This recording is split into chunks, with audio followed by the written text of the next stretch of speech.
Good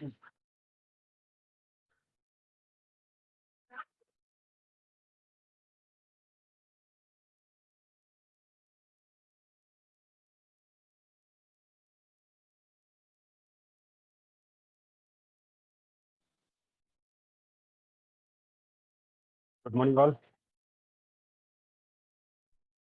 Good morning, sir. Good morning, sir. Good morning. Good morning.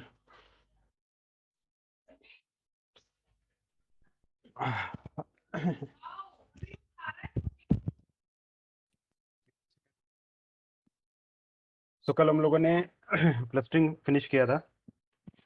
आज हम लोग एक नया टॉपिक शुरू करेंगे जिसमें हम लोग मशीन लर्निंग की एक और ब्रांच लर्न करने की कोशिश करेंगे।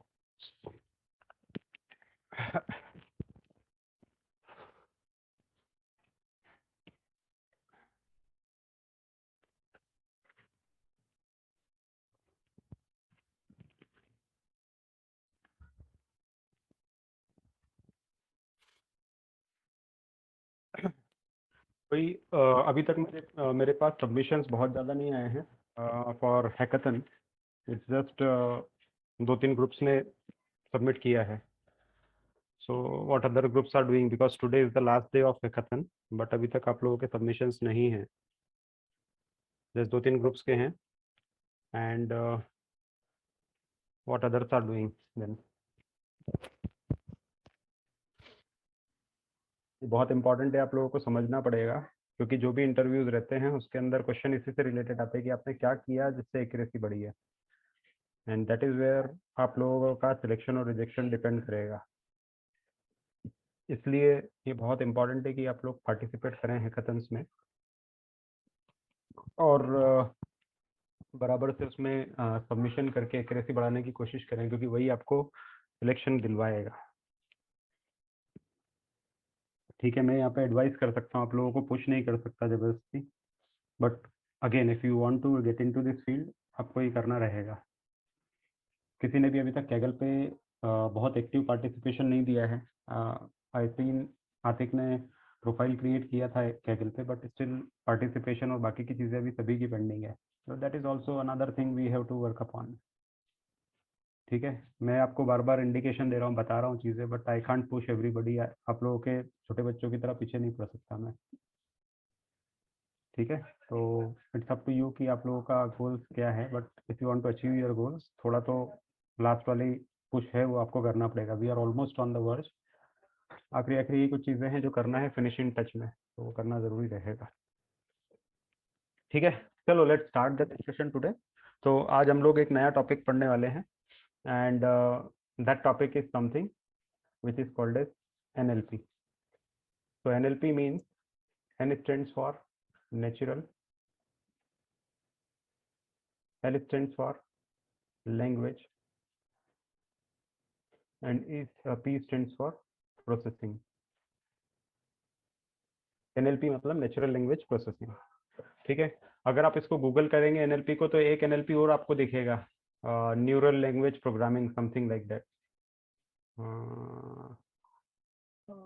एक मिनट, मैं स्क्रीन शेयर करता हूँ। NLP दो तरह का होता है, एक मेडिकल फील्ड का NLP भी रहेगा, जब आप गूगल करेंगे तो उससे कंफ्यूज नहीं होना है। ये एक तो नेचुरल लैंग्वेज प्रोसेसिंग होगा, है ना, और दूसरा होता है ये रहा न्यूरो लिंग्विस्टिक प्रोग्रामिंग। तो ये जो है ये मेडिकल फील्ड का चीज़ है, ये हमारे कोई काम का नहीं है, दैट्स द टोटली डिफरेंट। तो अगर कहीं आप गूगल वगैरह कर रहे हैं और ये अगर मिल गया neuro linguistic programming, so this is not the NLP which we are talking about. ठीक है, हम लोग जो बात कर रहे हैं वो इसकी बात कर रहे हैं, नेचुरल लैंग्वेज प्रोसेसिंग वाले की। क्लियर? तो ये आप लोगों को ध्यान देना है, क्योंकि जब भी आप गूगल करेंगे कई बार आप अपना टाइम इसमें वेस्ट कर सकते हैं, but this is not the NLP we are talking about. ये वाला NLP है जिसकी बात हम लोग कर रहे हैं। इवन यूडेमी वगैरह पे भी जाएंगे, NLP के ट्यूटोरियल सर्च करोगे तो दोनों के आपको मिलेंगे। तो आपको ये वाले लेना है, नेचुरल लैंग्वेज प्रोसेसिंग वाले, जो मशीन लर्निंग से रिलेटेड है। ठीक है, I hope I am clear. अब आगे बढ़ते हैं। तो NLP क्या है और किस चीज़ में काम आता है, कैसे हम लोग इस पे वर्क करते हैं, ये हम लोग सीखने की कोशिश करते हैं आज। ठीक है, तो NLP मतलब क्या हो गया, natural language processing.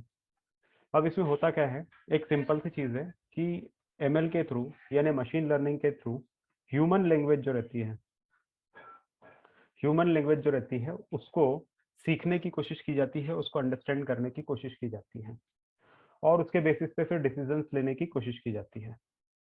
For an example, अगर मैंने लिखा I love India, something of that sort, अगर मैंने ये लिखा है तो इस वर्ड को पढ़ने के बाद आप क्या इसके पीछे कॉन्टेक्स्ट बोल सकते हैं या क्या फीलिंग बोल सकते हैं? अगर आपने ये लिखा है तो इसके पीछे क्या फीलिंग हो सकती है? हाई पेट्रियोटिक, ठीक है, और बोलो। पॉजिटिविटी। पॉजिटिविटी है, पॉजिटिव है, पेट्रियोटिक है, और क्या निकल रहा है इसमें से, इस वर्ड में से, इस पूरी लैंग्वेज में से? नेशनलिटी। हाँ, वही पेट्रियोटिक मतलब नेशनैलिटी कवर हो गया वो। इमोशन, इमोशंस आए हैं, बट इमोशन कैसा है? लाइक इमोशन कई तरह के होते हैं ना, गुस्सा होता है, खुशी होती है, लव होता है, प्राउड प्राउड हो सकता है या लव हो सकता है, या लव या प्राउड, है ना? तो ये चीजें जो आप बोल रहे हैं ये आप लोग बोल रहे हैं एज अ ह्यूमन बीइंग, ठीक है। यही अगर मैं कंप्यूटर में फिल कर देता हूँ, अगर मैंने यहाँ पे लिख दिया आई लव इंडिया या टाइप कर दिया यहाँ पे, तो ऐसा लिखने से इसका कुछ कंप्यूटर कंक्लूजन निकाल पाएगा क्या? कंप्यूटर कुछ नहीं बोल पाएगा ना इसमें, वो तो सिर्फ इसको सिंपल इंग्लिश लैंग्वेज की तरह पढ़ लेगा बस, इसके आगे कुछ नहीं वो कर पाएगा, राइट? तो वो तो हो गया सिंपल फीड कर देना कंप्यूटर में, और कंप्यूटर इसको कोई भी एक एनी अदर वर्ड की तरह इसको ट्रीट करेगा। It is not something special, it is not something which is indicating something to the computer. अगर आप इसमें कंप्यूटर पे अगर ऐसा भी लिख देंगे, समथिंग कुछ ऐसा, कुछ भी लिख दिया आपने, गार्बेज भी लिख दिया, तो ये गार्बेज जो कि कोई मतलब नहीं रखता और ये दोनों एक तरह के ही ट्रीट होंगे कंप्यूटर के अंदर, क्योंकि कंप्यूटर के लिए एट द एंड दोनों क्या है, they are just the combination of some letters, they are just the combination of some letters. तो कंप्यूटर के लिए दोनों सेम चीज है। कंप्यूटर इसका कुछ नहीं कर पाएगा, ना इससे कुछ निकाल पाएगा, ना इससे कुछ निकाल पाएगा, राइट? बट जब हम एज अ ह्यूमन बीइंग जो कि इंग्लिश जानते हैं, वो अगर इसको पढ़ेगा तो वो उसका कुछ मतलब निकाल पा रहा है, राइट? ऐसा ही हमारे लिए भी जो होता है, हमारे लिए भी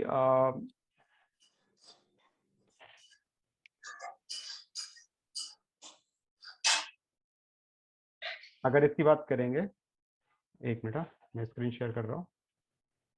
मैं गूगल पे गया और मैंने गूगल पे जाके लिखा है I love India in French, ठीक है, ऐसा मैंने लिखा है। और अगर ये गूगल ट्रांसलेट पे मैंने देखा तो आई लव इंडिया यहाँ लिखा है और यहाँ लिखा ही है। अब अगर ये वाला वर्ड मैं आप लोगों के सामने बोल देता कि भाई ये है, इसका इससे क्या निकल के आता है, ये वाला वर्ड है, इससे क्या निकल के आता है, पेट्रियोटिज्म है, लव है, हेट है, क्या है, क्या चीज है, आप बताओ मेरे को। तो आप कुछ बता पाते इसको देख के? नहीं बता पाते, राइट? क्योंकि अभी भी आपके लिए भी फिर यही चीज हो गई। कुछ समझ आ रहा है मैं क्या कहना चाह रहा हूँ? कि अगर आप लोग किसी लैंग्वेज को समझते हैं तो उसके बारे में बता सकते हैं, अगर आप नहीं समझते तो आपके लिए भी ये जो एबीसीडी वाला जो गार्बेज चीज था वैसे ही कुछ दिखेगा, क्योंकि आप फ्रेंच नहीं समझते, राइट? आप इंग्लिश समझते तो इसके बारे में बता पा रहे, फ्रेंच समझते नहीं है तो नहीं बता पा रहे। तो आप क्यों बता पा रहे हैं इसके बारे में कि भाई ये पेट्रियोटिक है, या जो भी मैंने वर्ड लिखा था उसमें लव दिख रहा है, अफेक्शन दिख रहा है, या जो भी दिख रहा है, तो वो ऐसा क्यों बोल पा रहे हैं? क्योंकि आपने क्या किया है, आपने क्या किया है जो आप बोल पा रहे हैं कि भाई आई लव इंडिया का मतलब होता है पेट्रियोटिज्म, कीवर्ड्स अफेक्शन, देखे। कीवर्ड देखे कीवर्ड्स। हैं, या सिंपल लैंग्वेज में बोले तो आपको इंग्लिश आती है, आपको इंग्लिश आती है इसलिए आप ऐसा बोल पा रहे हैं। जिसको इंग्लिश नहीं आती उसके लिए ये वाली चीज भी जो है वो इसी तरह से होगी, राइट? तो आपको इंग्लिश आती मतलब आपने इंग्लिश की ट्रेनिंग ली, अपने आप को ट्रेन किया है इंग्लिश पे। सेम चीज अगर कंप्यूटर की बात करेंगे तो अभी कंप्यूटर इसको समझ नहीं पा रहा है, बट अगर कंप्यूटर को भी हम लोग ट्रेन कर दें इंग्लिश में तो वो भी वो चीज समझ पाएगा, राइट? तो एनएलपी मतलब क्या होता है? एनएलपी मतलब कि कंप्यूटर को हम लोग एक लैंग्वेज के ऊपर ट्रेन करते हैं, एक लैंग्वेज पे कंप्यूटर को हम लोग ट्रेन करते हैं कि भाई एक लैंग्वेज है उसके अंदर ये चीजें होती है तो इसका मतलब ये होता है। ऐसा हम लोग कंप्यूटर को ट्रेन करने की कोशिश करते हैं, किसमें? एनएलपी वाली ब्रांच में। अब इसमें एक चीज बहुत अच्छी है कंप्यूटर के साथ में कि कंप्यूटर को वोकेबुलरी ऑलरेडी आती है। वोकेबुलरी ऑलरेडी आती है मतलब कंप्यूटर लव का मतलब समझता है क्या होता है, इंडिया का मतलब समझता है क्या होता है, आई का मतलब भी समझता है क्या होता है, एज अ ह्यूमन बीइंग हमको तो शुरू से ही सीखना पड़ा था ये सारी चीजें, बट कंप्यूटर को ये सब चीजें पता है क्योंकि ऑलरेडी वो इंग्लिश में लिख रहा है। अगर वो इंग्लिश में है तो वो इन सब का मतलब समझता है, राइट। तो अब बचा क्या है कि अब हमको कंप्यूटर को सिर्फ ये ट्रेन करना है कि ये सब वर्ड एक साथ जुड़ते हैं तो उनका मीनिंग क्या होता है, जब ये कॉन्टेक्स्ट में आते हैं तो उनका मीनिंग क्या होता है और उनको कैसे समझा जा सकता है। ये सारी जो चीजें रहती है ये हम लोग एनएलपी ब्रांच के अंदर पढ़ने की कोशिश करते हैं या एनएलपी में कंप्यूटर को सिखाने की कोशिश करते हैं। ठीक है, ये क्लियर हो गया है कि क्या कहना चाह रहा हूँ मैं। अभी कोई क्वेश्चन हो एनएलपी पे तो पहले पूछ लो ताकि मैं फिर आगे बढ़ूँ।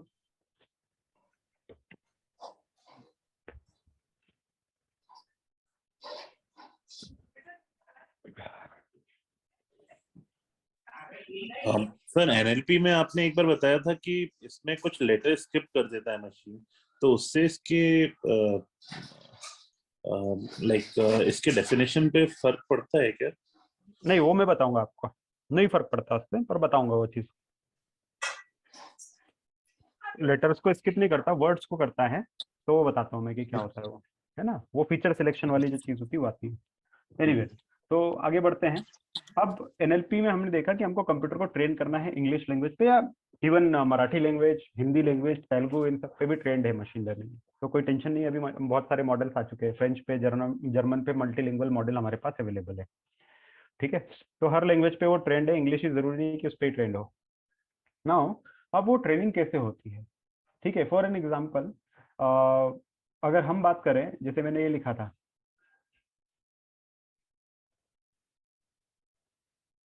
तो इस पूरे वर्ड में आप लोगों ने बोला था कि ये जो है ये लव या अफेक्शन दिखाता है। ये कैसे बताया था? कोई एक वर्ड है जिसके बेसिस पे लव या अफेक्शन दिखाया था, या पूरा पूरा सेंटेंस पढ़ के ही लव या अफेक्शन पता चलेगा आपको? Word only love. सिर्फ ये वर्ड है। अगर आपको सिर्फ, अगर आपने यहाँ से ये भी हटा दिया तो भी आप बोलोगे लव इंडिया, मतलब लव या अफेक्शन की बात हो रही है। अगर आपने ये हटा दिया तो भी आप ये बोलेंगे कि हाँ कहीं ना कहीं ये कुछ तो लव की बात हो रही है। अब किससे हो रही है वो बात दूसरी है ना। जस्ट एक मिनट मुझे दीजिए।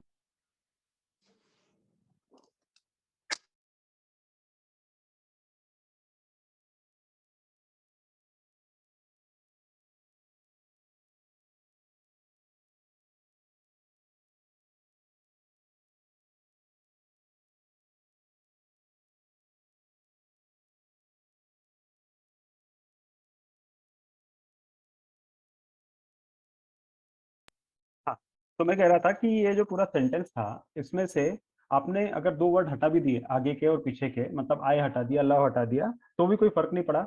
मतलब जो था सेंटेंस का वहीं के वहीं, मतलब जो कॉन्टेक्स्ट था सेंटेंस का वो वहीं के वहीं बना गया है। अगर आई और इंडिया को आपने हटा भी दिया तो भी आप ये कह सकते हैं कि ये लव या अफेक्शन है, राइट। मतलब ये हो गया कि ये जो पूरा लैंग्वेज है, ये जो पूरा सेंटेंस है, इसके अंदर भी कुछ कीवर्ड जो है वो बहुत इंपॉर्टेंट है। ठीक है, बट अगर इसी पूरे में से मैं ये हटा देता हूँ तो आप बता सकते हैं कि ये लव या अफेक्शन है? ये कर पाएंगे क्या? ये नहीं कर पाएंगे, राइट। मतलब यहाँ पे लव वर्ड कितना इंपॉर्टेंट है आपको पता है, राइट। तो वही चीज है कि यहाँ पे अब ये वाली जो चीज है ये बहुत ज्यादा इंपॉर्टेंट हमारे लिए हो गई है। ठीक है, अब हमको इंग्लिश लैंग्वेज जो है वो कंप्यूटर को सिखानी है, और कंप्यूटर में हमने पढ़े हैं बहुत सारे ML model, machine learning model. Machine learning model कैसे काम करते हैं? तो भाई मशीन लर्निंग मॉडल तो हमारे काम करते हैं इस तरह के डेटा पे। आपने ऐसे ही काम किया ना भाई, कि आपके पास एक स्ट्रक्चर्ड डेटा होता है। अभी हम लोग अनस्ट्रक्चर्ड डेटा पे आ गए हैं, हाँ, अनस्ट्रक्चर्ड या सेमी स्ट्रक्चर्ड वर्क करेंगे। तो अभी तक हमारे पास स्ट्रक्चर्ड, ये स्ट्रक्चर्ड डेटा कहलाता है। स्ट्रक्चर्ड मतलब जिसमें रोज और कॉलम दिए हुए हों। अगर रोज और कॉलम्स आपके पास हैं, जैसे आपके पास एक्सेल में होते हैं, तो एक्सेल में आपके पास रोज भी होते हैं, कॉलम भी होते हैं, या फिर आपके पास कुछ और चीजें रहेंगे उसमें भी रो कॉलम वगैरह होते हैं, कोई एसक्यूएल डेटाबेस होता है उसमें भी रोज और कॉलम्स होते हैं। तो अगर इस तरह की चीजें होती हैं तो वो स्ट्रक्चर्ड डेटा कहलाता है। ठीक है, अभी यहाँ पे हमारे पास ये जो डेटा है ये अनस्ट्रक्चर्ड है, मतलब इसमें ना तो रो है ना कॉलम है। बट हमने जो काम किया है वो तो इसी तरह की चीजों पे काम किया है जिसमें रो भी होते हैं, कॉलम भी होते हैं, और उस पर ही हमारे मशीन लर्निंग मॉडल भी ट्रेंड होते हैं, राइट। तो अब हम लोग क्या करने वाले हैं ना, कि अब क्योंकि हमारे मशीन लर्निंग मॉडल्स को इस तरह का डेटा चाहिए होता है कुछ भी प्रिडिक्शन करने के लिए, कोई भी ट्रेनिंग करने के लिए, तो हम ये जो वर्ड है इसको भी इसी तरह में तोड़ने की कोशिश करते हैं। ये जो पूरा सेंटेंस है इस सेंटेंस को भी इसी तरह की चीजों में तोड़ने की कोशिश करते हैं। कैसे तोड़ा जाए कि ये जो पूरा सेंटेंस है इसके अलग अलग वर्ड्स अलग अलग लिख देते हैं। आई लव और इंडिया, ठीक है, ऐसा। फिर उसके बाद लिख सकते हैं I am from may be Pune, तो यहाँ पे आ जाएगा आई, अब लव और इंडिया तो था नहीं, am from Pune, something of that sort. तो ऐसे यहाँ पे हमारे पास अलग अलग फीचर्स मतलब अलग अलग कॉलम्स भरते जाते हैं, ठीक है।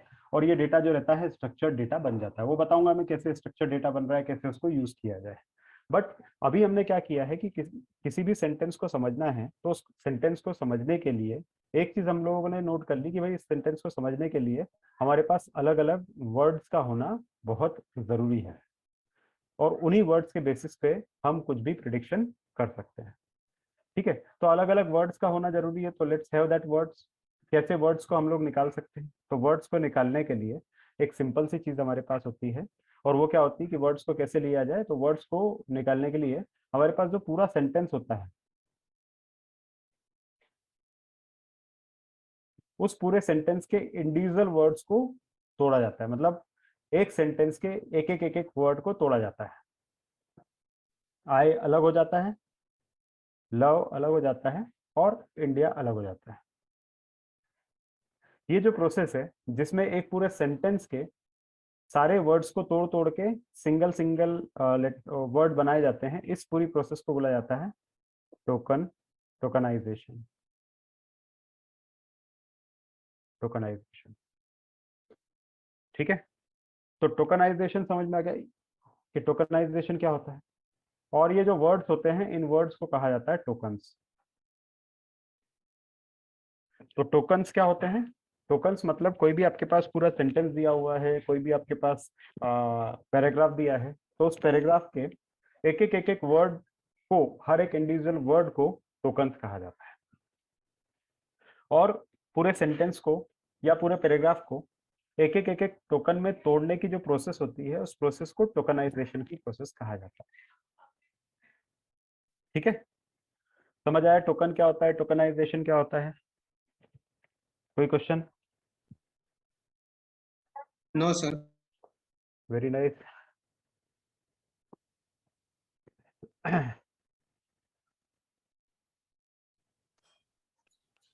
तो इसको जो ब्रेक करते हैं वो हम टेबल के फॉर्म में करते हैं या डायनामिकली लाइक मल्टीपल?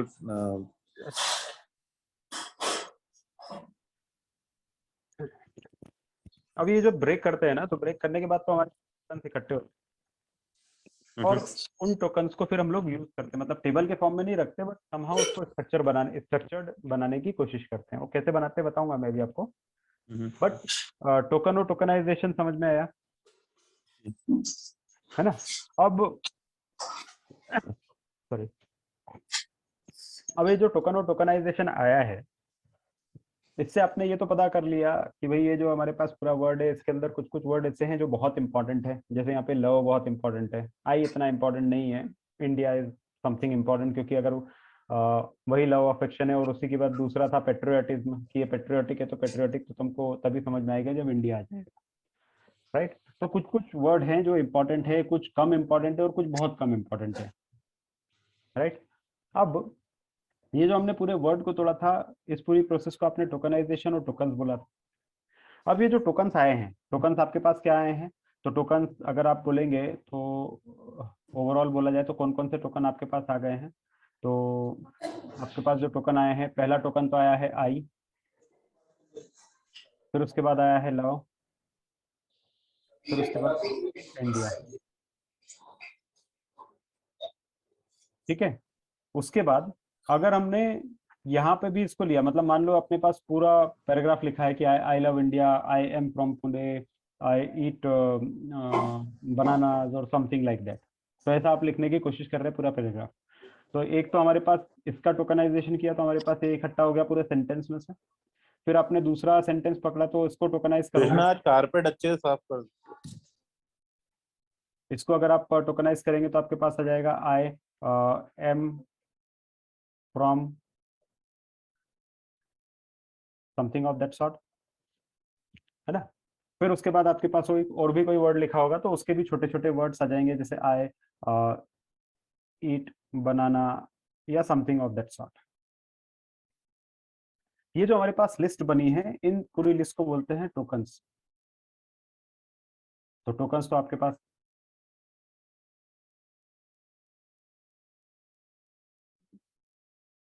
आपके पास आ गए। और ये हमारे पास टोकन्स आने के बाद एक तरह से कहा जाए तो पूरा की पूरा लिस्ट आ गया है वर्ड्स का। अब वर्ड्स का लिस्ट आ गया है, बट वर्ड्स का लिस्ट आने के बाद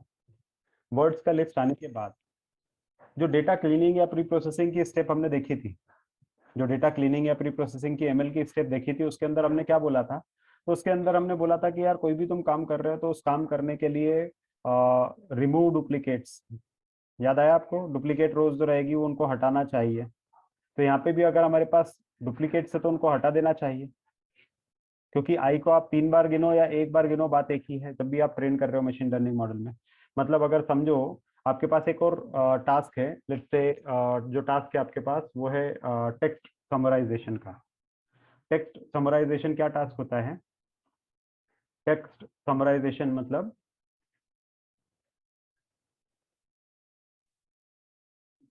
टेक्स्ट समराइजेशन का आपके पास टास्क है एनएलपी में।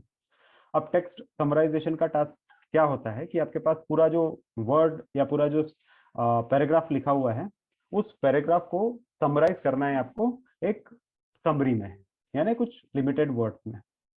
अब आपके पास मान लो कि ये समराइजेशन का टास्क इसके अंदर आया है, यानी ये आपके पास सेंटेंस आया है। अब ये जो सेंटेंस आया, ये जो पूरा पैराग्राफ आया है, इस पूरे पैराग्राफ को आप पढ़ोगे और इस पूरे पैराग्राफ को पढ़ने के बाद ये पैराग्राफ कहना क्या चाह रहा है, इसको 1 या 2 लाइन में एक्सप्रेस करने की कोशिश करोगे। जब इसको पूरे को एक्सप्रेस करने की कोशिश करोगे तो आपको क्या करना पड़ेगा? मशीन लर्निंग का मॉडल ट्रेन करना पड़ेगा, और वो ट्रेनिंग करने के बाद आपके पास कुछ एक वर्ड्स आएंगे कि भाई ये उन वर्ड्स के मुताबिक या उस सारी चीजों के मुताबिक इस पूरे टेक्स्ट की समरी क्या है या कैसे काम कर रही है, राइट। तो वो काम करने के लिए आपको क्या करना पड़ेगा? आपको पूरा जो पैराग्राफ है उस पूरे पैराग्राफ को टोकन्स में तोड़ना पड़ेगा। मतलब टेक्स्ट अलग हो जाएगा, समराइजेशन अलग आ जाएगा, इन अलग आ जाएगा, एनएलपी अलग आ जाएगा। Is the process of summarizing the information in a large text from quicker consumption in the article at something something, जो भी आपका पास है, एक एक एक एक एक एक एक एक वर्ड हमारे पास टोकन्स के फॉर्म में आ जाते हैं। देन उसके बाद उनको ट्रेन करना पड़ता है और ट्रेनिंग देनी पड़ती है, ठीक है।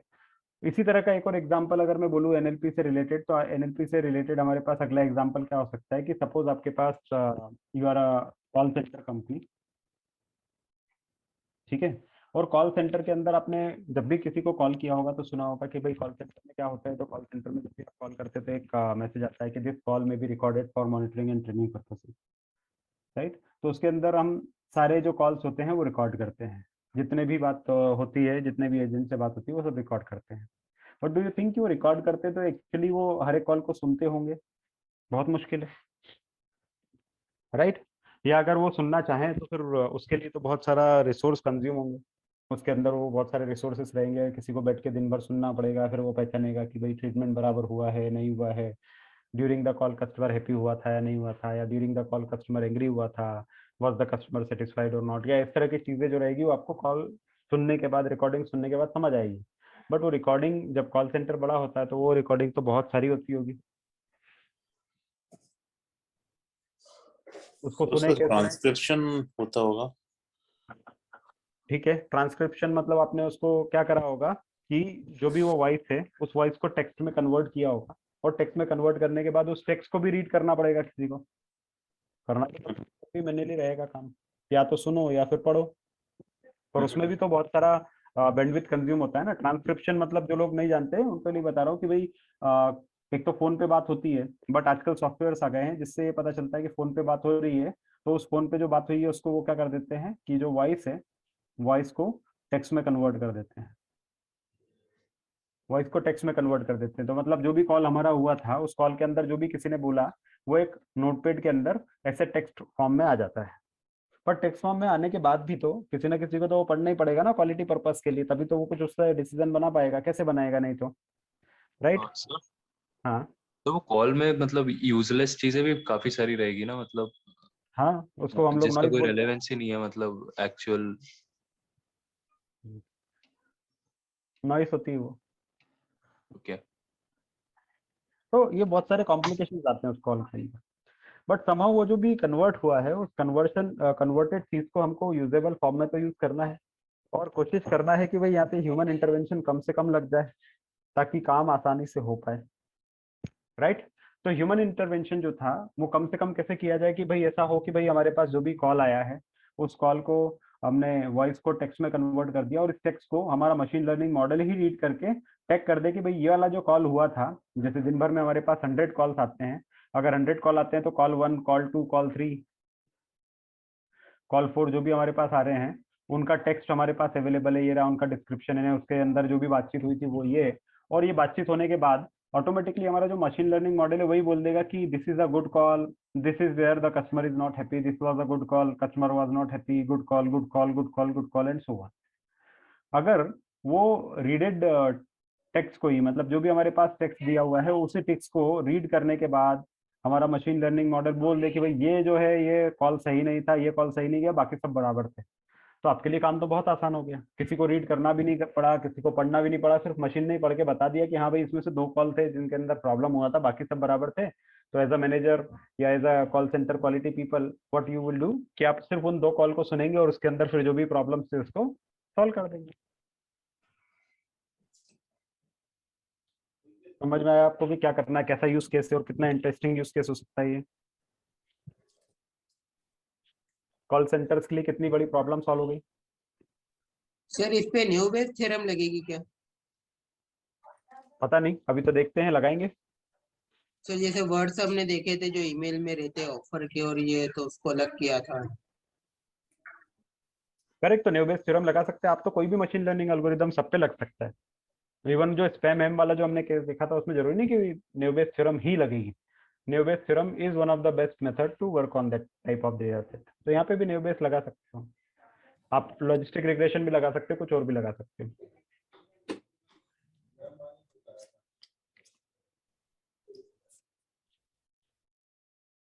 करेक्ट, तो समझ में आया कि कैसे एनएलपी का यूज कर सकते हो आप।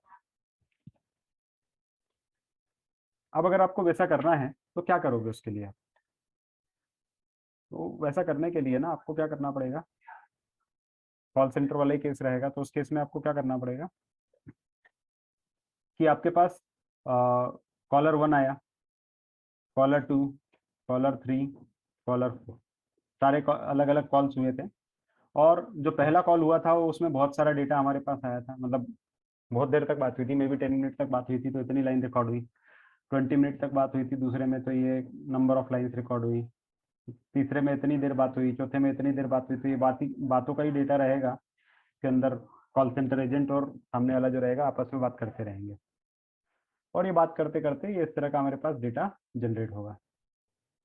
ठीक है, अब ये जो डेटा जनरेट हुआ है इस डेटा के बेसिस पे आपको प्रिडिक्ट करना है, मतलब अगर चलो अब बात करते हैं मशीन लर्निंग मॉडल के ट्रेनिंग की, तो मॉडल का ट्रेनिंग आप कैसे करते हो, मॉडल का ट्रेनिंग कैसे करते हो।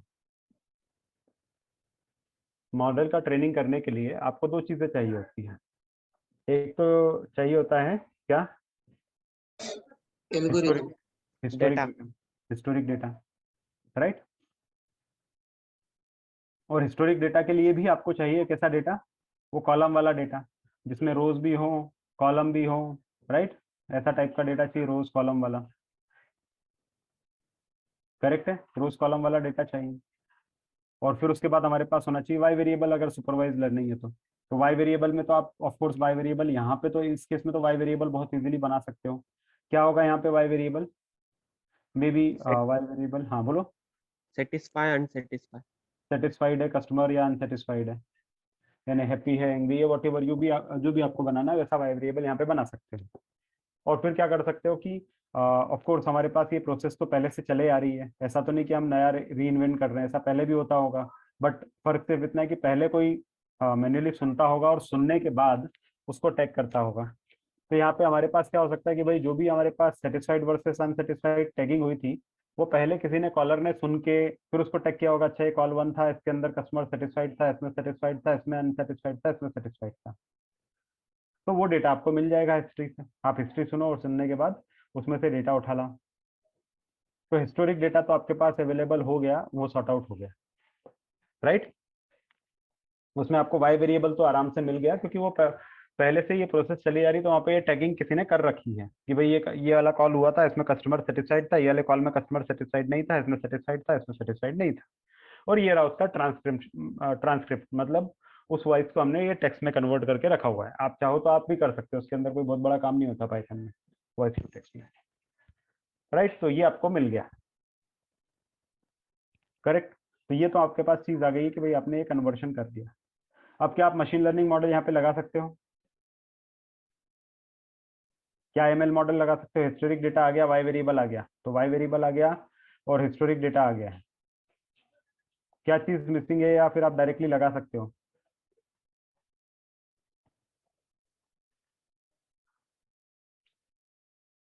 हम्म,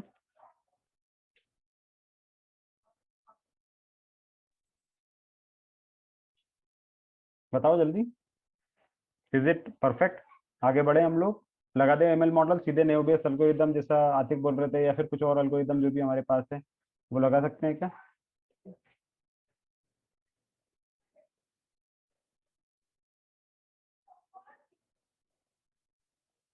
हम्म,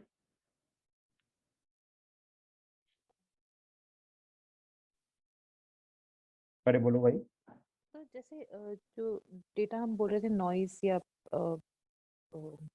मतलब फिलर वर्ड्स जो रहते हैं यूजुअली, हम्म, तो वो सेट हम डाल के मतलब उसको भी इसमें से हटा सकते हैं ना पहले, बिल्कुल इंस्टेड ऑफ। हटा सकते हैं, क्यों नहीं हटा सकते, बट वो कैसे हटाएंगे वो दूसरा क्वेश्चन है, बट हटा सकते हैं। बट क्या अभी इसको यूज कर सकते हैं न्यूबेस मॉडल में लगा के डायरेक्टली?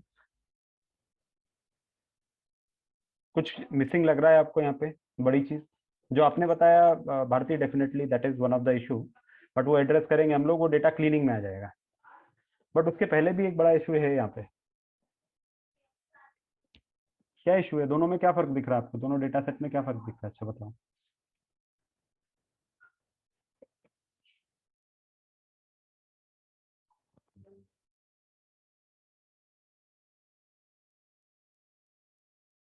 कोई फर्क नहीं है? सर ये रो में कैसे डिवाइड हुआ है ये वाला डेटा? यस सर, एक बार आप वो बता सकते हैं क्या, मतलब कौन कि सा डेटा? ये सेकंड वाला? ये हाँ, नहीं सर, इससे ये नहीं। मतलब ये कैसे? ये तो बना ही नहीं ना। ये तो मैं बता रहा हूँ कि ऐसा कोई लोन प्रिडिक्शन वाला आपके पास केस होता है, तो लोन प्रिडिक्शन में इनकम हो जाता है, सैलरी हो जाता है, नंबर ऑफ डिपेंडेंट्स हो जाता है, वो वाला डेटा ही है।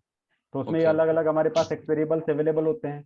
Y right. वेरिएबल डिफॉल्ट करेगा नहीं करेगा, करेगा नहीं करेगा, ये हमारे पास ऑलरेडी अवेलेबल होता है। तो वैसे ही तो केस ही हो गया हमारे पास कि वाई वेरिएबल भी है और इधर भी हमारे पास एक साइड में भी वेरिएबल है।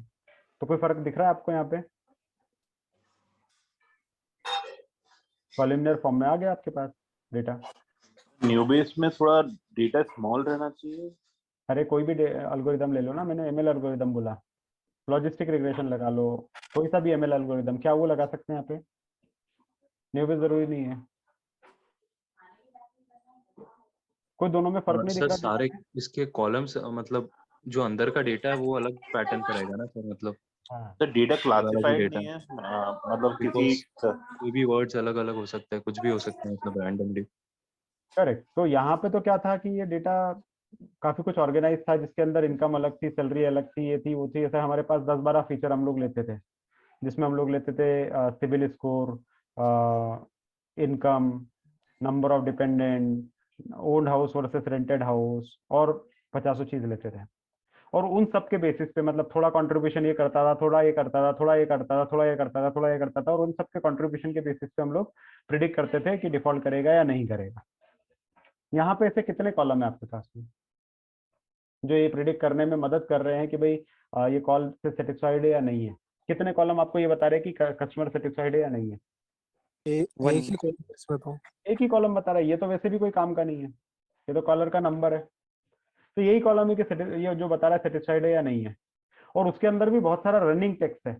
तो ये हमारे काम का नहीं है, ये वाला जो डेटा है ये काम का नहीं है। इसको कुछ इस तरह के फॉर्म में कन्वर्ट करना पड़ेगा। मतलब हमारे पास प्रॉब्लम है कि एक्स वेरिएबल जो है वो सही से बना हुआ नहीं है। यहाँ पे तो बहुत सारे एक्स वेरिएबल थे, मल्टीपल एक्स वेरिएबल, जिसके बेसिस पे आपने बना लिए। यहाँ पे एक ही एक्स वेरिएबल है और वो भी अनफॉर्मेटेड है, तो उसको हमको सही से बनाना पड़ेगा। तो फिर क्या करते हैं हम लोग, इसको ये जो अंदर का जो टेक्स्ट है इसको ट्रांसफॉर्म करते हैं इस तरह के कॉलम्स के फॉर्म में। कैसे ट्रांसफॉर्म करते हैं, तो इसको ट्रांसफॉर्म करने के लिए हम लोग, जो मैंने बताया था आपको थोड़ी देर पहले, that is called as tokenization. तो टोकनाइजेशन हम लोग यहाँ पे लगाते हैं। टोकनाइजेशन लगाएंगे मतलब क्या करेंगे कि भाई आप सिंपल सी बात है कि कन्वर्सेशन रिकॉर्ड किए हुए हो, तो कन्वर्सेशन रिकॉर्ड किया तो कहीं ना कहीं हमारे पास उस कन्वर्सेशन में आएगा कि भाई I am calling from something something, I am not happy with your services, my internet connection get disconnected frequently, you are over charging the bill और समथिंग ऑफ दैट सॉर्ट। ठीक है, ऐसा करके कुछ बात होगी। उसी में ही कस्टमर केयर एग्जीक्यूटिव बोलेगा okay I understand your concern, we are working upon it, as per our record you are not using your connection properly, और जो भी आपके पास जो भी उसको बोलना रहेगा वो बोलेगा। मतलब दोनों चीजें यहाँ पे होने वाली है। तो हम क्या करते हैं कि ये जो कन्वर्सेशन हो रहा है, इस कन्वर्सेशन को हम लोग ब्रेक कर लेते हैं छोटे छोटे टोकन की। इस कन्वर्सेशन को छोटे छोटे टोकन्स में तोड़ते हैं, like I am calling from something something, फिर उसके बाद आई am not satisfied with your services,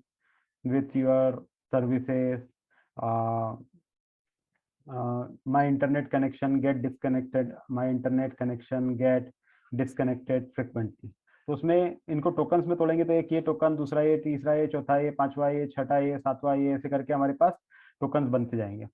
तो मान लो ये पूरा पैराग्राफ है, इस पैराग्राफ में कितने टोकन बने होंगे, मोटा मोटा अगर बात करेंगे तो कितने वर्ड्स होंगे इसके अंदर, कितने टोकन्स होंगे, तो मोटा मोटा बोलेंगे तो 200-300 टोकन तो मिनिमम होते होंगे एक पैराग्राफ के अंदर, राइट। 200 से 300 वर्ड होते हैं एक पैराग्राफ के अंदर। ये पैराग्राफ लिखा है, इसमें कितने टोकन मिलेंगे, 1 2 3 4 5 6 7 8 9 10, ऐसे करके बात करेंगे तो मे बी यहाँ पे 70-80 टोकन्स तो यहाँ पे दिख रहे हैं इस पैराग्राफ में। बट कन्वर्सेशन है वो तो लंबी होगी, तो वो इस तरह की होगी, तो इसमें बहुत सारे टोकन्स होंगे, राइट। तो 200-300 टोकन यहाँ पे इकट्ठे हो गए, और वो किसके इकट्ठे हो गए, तो वो सिर्फ हुए हैं इकट्ठे सिर्फ एक कन्वर्सेशन पे। और हमने बोला कि हमको एक्स वेरिएबल बनाना है, तो कैसा करना पड़ेगा कि जो भी टोकन्स हैं उन सबको एक एक एक कॉलम में लिखते जाओ, तो कॉलमनार डेटा हो जाएगा, like I love India and live in Indore, something of that sort. तो आपके पास एक कॉलम ये हो गया, दूसरा कॉलम ये हो गया, तीसरा कॉलम ये हो गया, चौथा कॉलम ये हो गया, पांचवा कॉलम ये हो गया, छठा ये हो गया, और सातवां ये हो गया। ठीक है, और यहाँ पे हमारे पास जो कॉलम था प्रेडिक्शन करने वाला, वो था सेटिस्फाइड वर्सेस नॉट सेटिस्फाइड, या जो भी हमारे पास यस नो वाला था। तो ये अगर हमने इसको ऐसा कन्वर्ट कर दिया, तो क्या अब ये मशीन लर्निंग एल्गोरिदम लगाने जैसा डेटा हो गया क्या? No sir. No sir. No अभी सर। भी? क्यों? नो सर क्योंकि ये तो बहुत मतलब बड़ा, बहुत सारी कॉलम्स बन जाएंगे मतलब। बहुत बढ़िया। अब चलो, ये मशीन लर्निंग एल्गोरिदम जैसा बनाने लायक तो हो गया, इसके ऊपर रन करोगे तो समाव शायद मशीन लर्निंग एल्गोरिदम रन भी हो जाए इस पे। बट प्रॉब्लम इसके साथ क्या आएगी, इसके साथ प्रॉब्लम ये आएगी कि इसमें नंबर ऑफ कॉलम्स बहुत सारे आ जाएंगे, नंबर ऑफ कॉलम्स बहुत सारे आ जाएंगे। जैसे ये ऐसा आपने लिखा तो एक बड़े पैराग्राफ में कम से कम 200 से 300 वर्ड आ जाएंगे, तो 200 कॉलम मतलब it is not very easy to process it. और सम टाइम पे कि अगर पूरा की पूरा पीडीएफ डॉक्यूमेंट ही आपको स्कैन करना है, तो पीडीएफ डॉक्यूमेंट में 2000 भी हो सकते हैं वर्ड, 5000 वर्ड भी हो सकते हैं। तो क्या जैसे जैसे वर्ड जैसे जैसे लेंथ बढ़ती जाएगी वैसे वैसे यहाँ पे कॉलम हम लोग बढ़ाते जाएंगे क्या? और बढ़ाएंगे भी तो कितने बढ़ाएंगे, एक लिमिट तक ही बढ़ाएंगे ना, नहीं तो आप तो जानते हैं कि मशीन लर्निंग एल्गोरिदम का सबसे बड़ा प्रॉब्लम ही क्या है, फीचर्स, डायमेंशन, कि जितने कम फीचर्स रहेंगे, जितने कम डायमेंशन रहेंगे, उतना तेजी से मशीन लर्निंग मॉडल ट्रेन होगा और उतनी तेजी से रिजल्ट देगा। अब यहाँ पे आपके पास 200 कॉलम है या 400 कॉलम है या 4000 कॉलम है, ये तो फिर प्रॉब्लम देते जा रहा है। तो आपको अगला एम क्या है, अगला एम क्या है? सर जो Feature कम selection. रेलेवेंट वर्ड्स है उनको हटाना। किसी तरह से इन कॉलम्स रिपीटेड को वर्ड्स कम को करना। हटाना। हाँ, किसी तरह से कॉलम्स को कम करना, सिंपल सी बात बोला जाए तो अब आपके पास जो बना है मशीन लर्निंग के लिए, मतलब आपका जो कन्वर्टेड डेटा बना है, उस कन्वर्टेड डेटा में बहुत सारे कॉलम्स हैं, तो उन कॉलम्स को कम करना। ठीक है, उन कॉलम्स को कैसे कम किया जाए, तो उसको कम करने का तरीका क्या होता है, एक बहुत सिंपल सी बात बोलेंगे कि भाई मैं आपको 2 पैराग्राफ दे रहा हूँ, ठीक है, एक पैराग्राफ ये है ऊपर वाला और एक पैराग्राफ ये है, और मैंने बोला कि भाई इनके तुम टोकन बना के दिखाओ मेरे को। तो टोकन बनाओगे तो क्या आप सब इस बात पे एग्री है कि जब हम टोकन बनाएंगे तो यहाँ पे बहुत सारे दोनों पैराग्राफ में बहुत सारे वर्ड होंगे, वो कॉमन होंगे। क्या आप इस बात से एग्री करते हैं? Yes sir. कॉमन होंगे। Yes, sir. जैसे यहाँ पे कहीं बात करेंगे तो ये हमारे पास एक वर्ड है इज, यहाँ पे इज आया है, यहाँ पे भी इज कई बार आएगा, ये रहा। इसी तरह से एंड होगा कहीं ना कहीं इधर, यहाँ पे भी सर end, वाइट बोर्ड दिख रहा है सर। सॉरी। तो मैं कह रहा था कि मेरे पास एक ये पैराग्राफ है और एक ये पैराग्राफ है। दो पैराग्राफ में अगर आपको दिखा रहा हूँ तो दोनों पैराग्राफ में बहुत सारे वर्ड्स कॉमन होंगे, राइट। यहाँ पे जैसे हमारे पास इज है, तो अगर पहले पैराग्राफ में इज है, दूसरे पैराग्राफ में भी इज होगा कहीं ना कहीं, ये रहा। और भी कई जगह पे यहाँ पे रिपीट हो सकता है। फॉर यहाँ पर है तो फॉर यहाँ पर भी कई जगह पे रिपीट हो। एंड होगा कहीं पे पहले पैराग्राफ में तो दूसरे में भी होगा, and so on and so fourth. तो एक बात तो समझ में हमको आ गई कि भाई अगर हम लोग, एक बात तो हमको समझ में आ गई कि अगर हम लोग यहाँ पे डेटाबेस बनाने जाते हैं तो डेटाबेस बनाने में हमारे पास जैसा ये डेटा सेट आया था, तो इस डेटा सेट में caller 1, caller 2, caller 3, caller 4, caller 5 ऐसा हमारे पास डेटा था। और इस डेटा के अंदर हमारे पास यहाँ पे बहुत सारा कॉलम्स थे, मतलब टेक्स्ट था।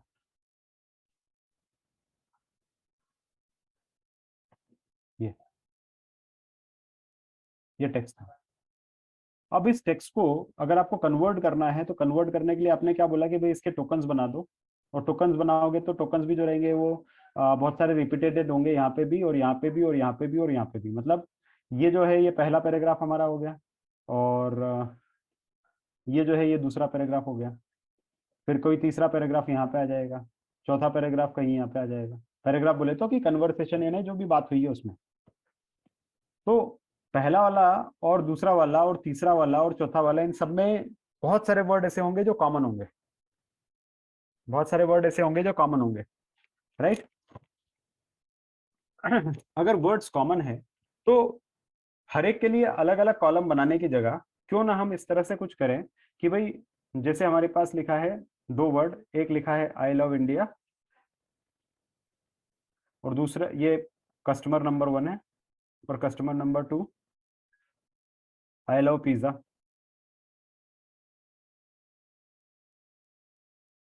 ठीक है।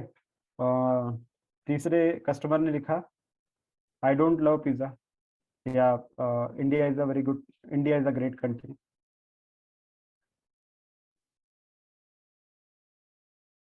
ऐसा करके कुछ उसने बोला। तो क्या किया जाए, इनके टोकन्स भी बनाओगे और कॉलम बनाने की कोशिश करोगे तो भाई कॉलम अगर बनाओगे तो एक कॉलम बनेगा आपका आई का, दूसरा कॉलम बनेगा लव का, तीसरा कॉलम बनेगा इंडिया का। फिर उसके बाद ये तो पहला वर्ड हो गया, पहला वाला जो हमारे पास पैराग्राफ था उसके लिए आपने कॉलम्स बना दिए और वाई वेरिएबल बनाने की कोशिश करी।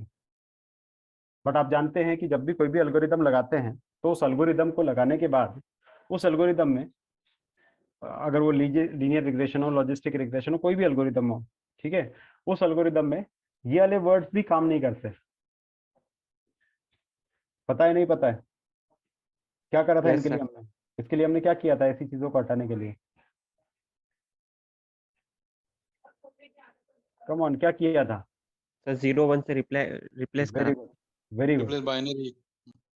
Very good. Replace get dummies, replace binary, मतलब आपने एनकोडिंग किया था, ठीक है, ताकि हमको ये लैंग्वेज में खेलना ना पड़े, हम सीधे नंबर्स में आ जाए।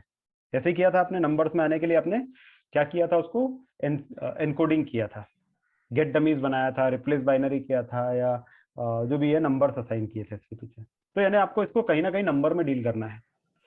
तो नंबर में ही डील करना है तो is it a bad idea कि भाई इसमें एक काम कर लो कि भाई ये जो पूरा जो वर्ड आया है आई, उस वर्ड आई को इस पूरे पैराग्राफ के अंदर ढूंढ लो और देख लो कितनी बार ये वर्ड आई हमारे पास आता है पूरे पैराग्राफ में। लेट्स से एक बार यहाँ पे आ रहा है, दूसरी बार यहीं पे कहीं पे आएगा, तीसरी बार यहाँ पे आएगा, चौथी बार यहाँ पे आएगा।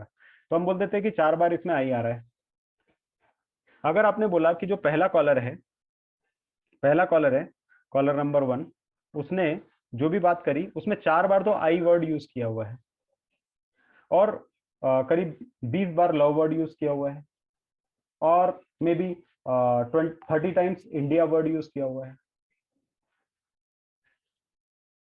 अगर आपके पास ये मैं इंफॉर्मेशन दे देता हूँ कि जो कॉलर 1 था उसने 20 टाइम्स लव वर्ड यूज किया, 30 टाइम इंडिया वर्ड यूज किया और 4 टाइम्स आई वर्ड यूज किया है, तो उसके बारे में कुछ आप बता सकते हैं कि वो जो भी कॉल कर रहा है वो पॉजिटिव बात कर रहा है या नेगेटिव बात कर रहा है, या मे बी पेट्रियोटिक बात कर रहा है या कैसी बात कर रहा है? कुछ बता पाओगे उसके बारे में? सर पॉजिटिविटी तो वो बताएगा ही।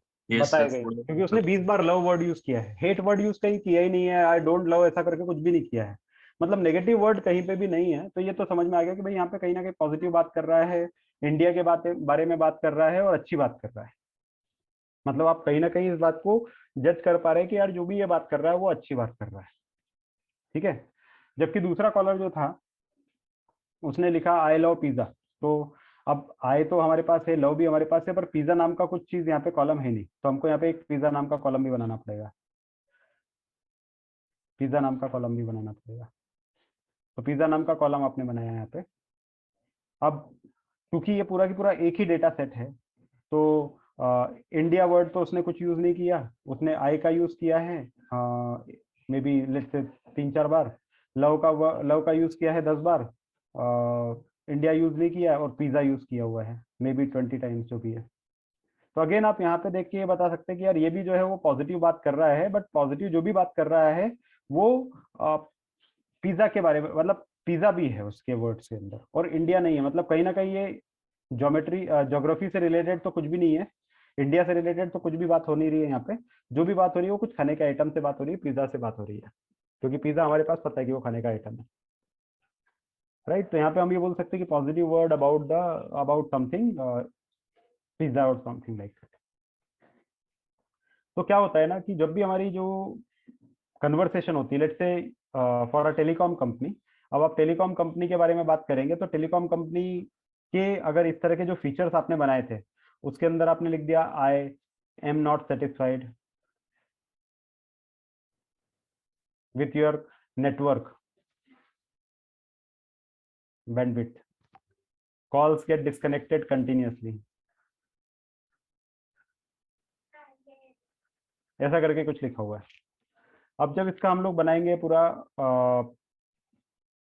कन्वर्सेशन का ये जो मैट्रिक्स था ये हम लोग बनाने की कोशिश करेंगे, तो उस मैट्रिक्स के अंदर ये तो पहला कस्टमर की बात आ गई, मतलब कस्टमर नंबर 1 की बात करते हैं, तो कस्टमर नंबर 1 की बात करेंगे तो उसके अंदर ये तो है कि आई अगर इसने मान लो 2-3 बार यूज किया हुआ है, एम जो है वो 2 बार यूज किया हुआ है, नॉट जो है वो 4 बार यूज किया है यानी 5 बार यूज किया है, सेटिस्फाइड जो है वो 2 बार यूज किया है, नेटवर्क जो है कम से कम 6 बार यूज किया है, कॉल जो है कम से कम 7 बार यूज किया है, समथिंग ऑफ दैट सॉर्ट। तो ये आपके पास जो फ्रीक्वेंसी आई है, आपको कुछ नहीं जज करना, बाय द वे अगेन बता रहा हूँ, आपका मशीन लर्निंग मॉडल ये सब कर लेगा, मैं आपको उसके पीछे का ह्यूरिस्टिक बता रहा हूँ कि मशीन लर्निंग मॉडल खुद कैसे जज करता है, ठीक है, ताकि आपको फिर आगे से लॉजिक बनाने में आसानी हो जाए। तो ये ऐसे हमारे पास फ्रीक्वेंसी आ गई। अब ये जो फ्रीक्वेंसी आई, इस फ्रीक्वेंसी के बेसिस पे ही ये मॉडल जो रहेगा वो जज करने की कोशिश करेगा कि यार बात जो हो रही है वो सेटिस्फैक्ट्री हो रही है, अनसेटिस्फैक्ट्री हो रही है।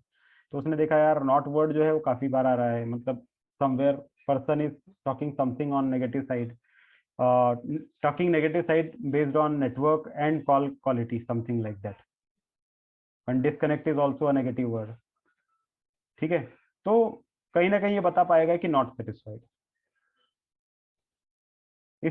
इसी तरह से जो दूसरा रहेगा उसने भी इस बारे में बात करी, और फिर उसके अंदर भी जो वर्ड्स हम लोग ढूंढने की कोशिश करेंगे, दूसरा जो कन्वर्सेशन होगा वो भी कहीं ना कहीं इन्हीं वर्ड्स के अराउंड होता है, ठीक है।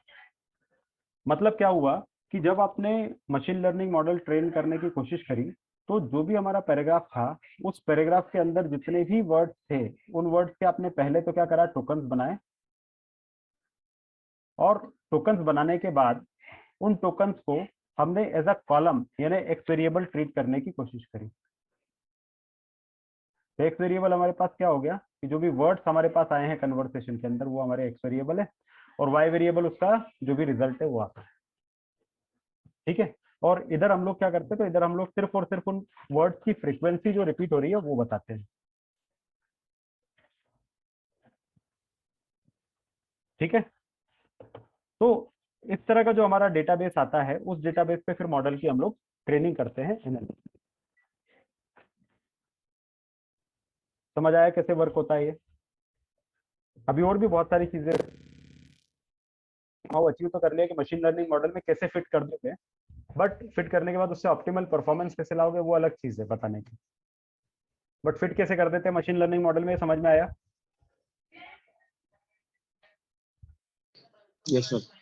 अब सर एक बार और बता दो। हाँ, तो करना क्या है, सिंपल सी बात है। मशीन लर्निंग मॉडल बनाने के लिए आपको क्या करना है कि आपका जो भी ये, जैसे ये वाला पूरा कन्वर्सेशन था, ये वाला पूरा रीडिंग हो रही है, ये वाली बात हो रही है, तो इस बात के अंदर जितने भी टोकन्स आए हैं उन टोकन्स को एज अ कॉलम बना देते हैं। ठीक है, इट इज एसेंशियल, तो ये इट अपने पास एक कॉलम आ गया, इज एक कॉलम आ गया, एसेंशियल एक कॉलम आ गया, समरी अलग कॉलम आ गया, and so on and so fourth. तो ऐसे अलग अलग कॉलम्स बता दिए। और कॉलम बनाने के बाद जो हमारा जो कन्वर्सेशन इन पैराग्राफ नंबर था, तो उसके आगे हम उसकी फ्रीक्वेंसी लिख देते हैं कि भाई इट यहाँ पे 4 बार आया है, कॉलम यहाँ पे 5 बार आया है, समथिंग एक बार 6 बार आया है, समथिंग 50 बार आया है, समथिंग ऑफ दैट। तो उससे क्या हो जाता है ना हमारे पास कि कॉलम्स भी आ गए, कॉलम्स भी आ गए, और हमारे पास उनकी फ्रीक्वेंसीज भी आ गई, और वाई वेरिएबल तो पहले से ही था। तो ये जो रहेगा एक स्टैंडर्ड स्ट्रक्चर्ड डेटा सेट की तरह पे तैयार हो गया, जिसके अंदर हमारे पास एक्स वेरिएबल भी है, वाई वेरिएबल भी है, और जो भी कॉलम यानी एक्स वेरिएबल के अंदर की जो वैल्यू है वो न्यूमेरिक फॉर्मेट में भी है। तो this is a standard use case of now machine learning, जिसमें हमने एक्सेल के अंदर डेटा लेते थे और वाई वेरिएबल प्रिडिक्ट करते थे, तो वैसे ही हमारे पास ये डेटा बन जाएगा।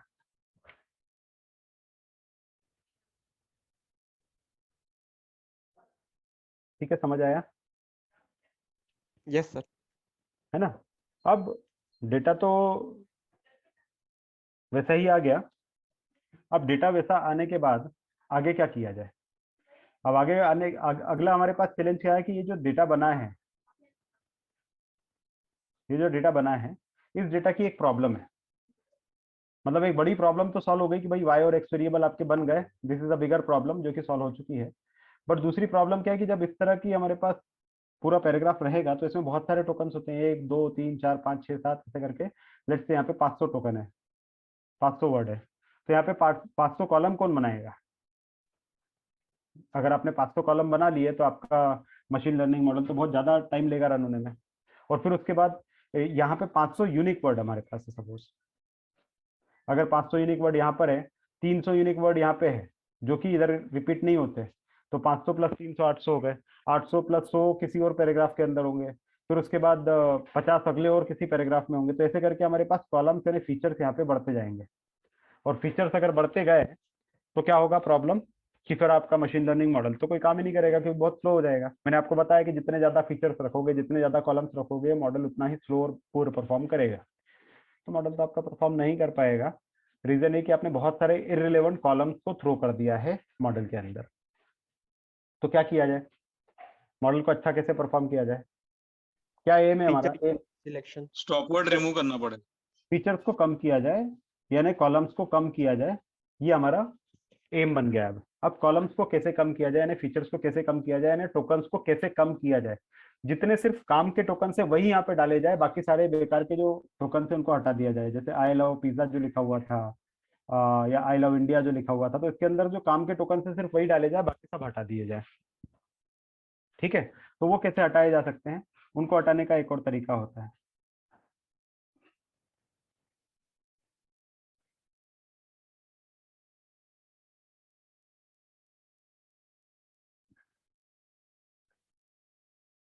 तो अब हम लोगों को ये समझ में आ गया कि भाई हमको अब बेकार के सारे कॉलम हटाने हैं और काम के ही रखने हैं। तो काम के जो रहेंगे, it was a nice weekend.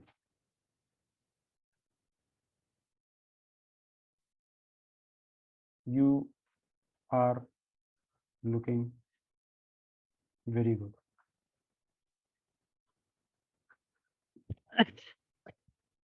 अब अगर इसका इन दोनों का आप टोकनाइजेशन करने जाते तो टोकनाइजेशन में आपके पास क्या आ जाता? यूनिक वर्ड निकालने इसमें सारे, तो इट एक वर्ड आ जाता, वॉज एक आ जाता, then nice, then weekend, then you are looking very good। ये हमारे पास अलग अलग टोकन्स आते हैं, तो ऐसे कॉलम हमारे पास बन जाते हैं। ठीक है, ये तो बहुत छोटा सा 2 सेंटेंसेस लिए हैं मैंने, तो ये 2 सेंटेंसेस लिए हैं तो ही आपके पास इतने कॉलम्स आ गए हैं। पर अभी आप सोच सकते हो कि बड़ा पैराग्राफ होगा तो कितने आएंगे, बट ये जो पूरा आया है इस पूरे के अंदर आप कुछ बता सकते हैं कि इसमें से कौन से काम के हैं और कौन से अवॉइड किए जा सकते थे? इट को अवॉइड किया जा सकता है। इट को अवॉइड किया जा सकता है, Pronouns can be avoided. मतलब कौन सा वाला? You, it, I, are.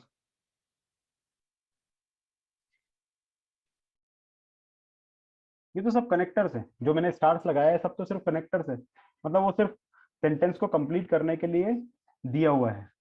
Main तो जो भी मतलब है वो यहाँ से निकलता है, nice weekend, looking good, right. तो जहां पे आपके पास 1 2 3 4 5 6 7 8 9 और 10 वर्ड्स थे आपके पास, 10 कॉलम्स थे, तो 10 कॉलम्स में से अगर आप देखोगे तो काम के तो आपके सिर्फ ले लेके 4 ही थे, बाकी तो सब कनेक्टर्स थे, राइट। तो फिर जब ये काम के नहीं तो इनको निकाल दो, ये तो वैसे भी अपने नॉर्मल है, कनेक्टर से एंड हुआ, इट हुआ, वाज हुआ, वर हुआ, यू हुआ, आर हुआ, समथिंग ऑफ दैट सॉर्ट। तो जो भी हमारे पास सारे वर्ड्स थे तो ये काम के नहीं है, तो उनको निकाल दिया। 10 से निकालोगे सीधे आप 4 पे आ जाओगे, मतलब आपने रिडक्शन कितना कर दिया, 60% फीचर तो हटा ही दिए, 60% कॉलम तो हटा ही दिए। तो अगर आपके पास 1000 कॉलम बन रहे थे तो 1000 से सीधे आप किस पे आ जाओगे, 400 पे आ जाओगे, करेक्ट। तो पहला काम तो आप क्या कर सकते हो, अच्छा ये जो वर्ड्स होते हैं, इस तरह के जो वर्ड्स होते हैं जो काम के नहीं होते, सिर्फ कनेक्ट करने के काम होते हैं, ऐसे वर्ड्स को आप लोग बोलते हैं स्टॉप वर्ड्स, इंग्लिश में स्टॉप वर्ड। तो इंग्लिश में ये वाले जो वर्ड होते हैं इसको क्या बोलते हैं, स्टॉप वर्ड्स होते हैं, ठीक है। तो जैसे ही आपके पास कोई प्रॉब्लम स्टेटमेंट आता है तो उसमें सबसे पहला आपको काम क्या करना है, सबसे पहला काम है स्टॉप वर्ड रिमूव करना है, वो कोई काम के नहीं होते।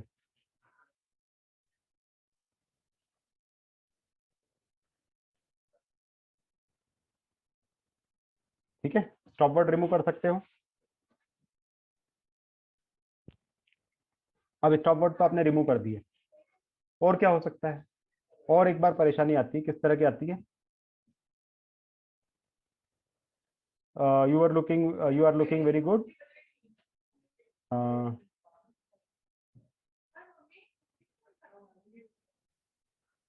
आई wish I could look like you.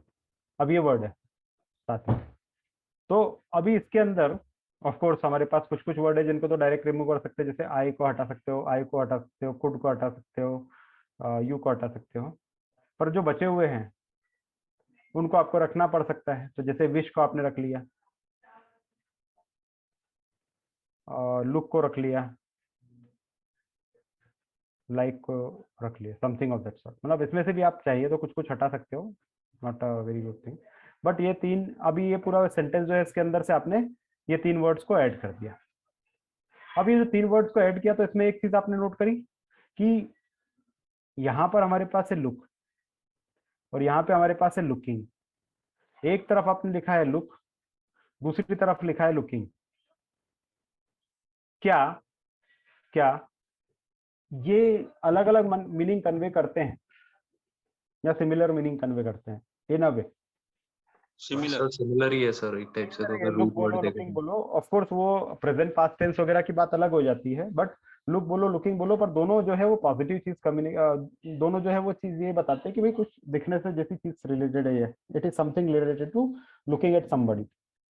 So look बोलो, लुकिंग बोलो, लुक्ड बोलो, राइट। तो ये सारे जो अलग अलग फॉर्म्स होते हैं सेंटेंस के जो अलग अलग फॉर्म्स होते हैं, उन फॉर्म्स को अलग अलग रखने से कोई फायदा नहीं है। पर यहाँ पे तो आप सीधे सिंपल प्लेन टोकनाइजेशन कर रहे हो। प्लेन टोकनाइजेशन का तो मतलब ये हो गया कि जो भी आया बस उसको तोड़ दो बेस्ड ऑन स्पेस, बीच में स्पेस आई है तोड़ दो और एक इसके अंदर कॉलम बना लो। तो ये तो सिंपल सिस्टम, तो कंप्यूटर है वो तो कुछ समझता नहीं है, वो तो जो आप बोलोगे वैसा कर देगा। तो सीधे सीधे वो ऐसे तोड़ेगा और इसको यहाँ पे डालता जाएगा कॉलम बना बना के।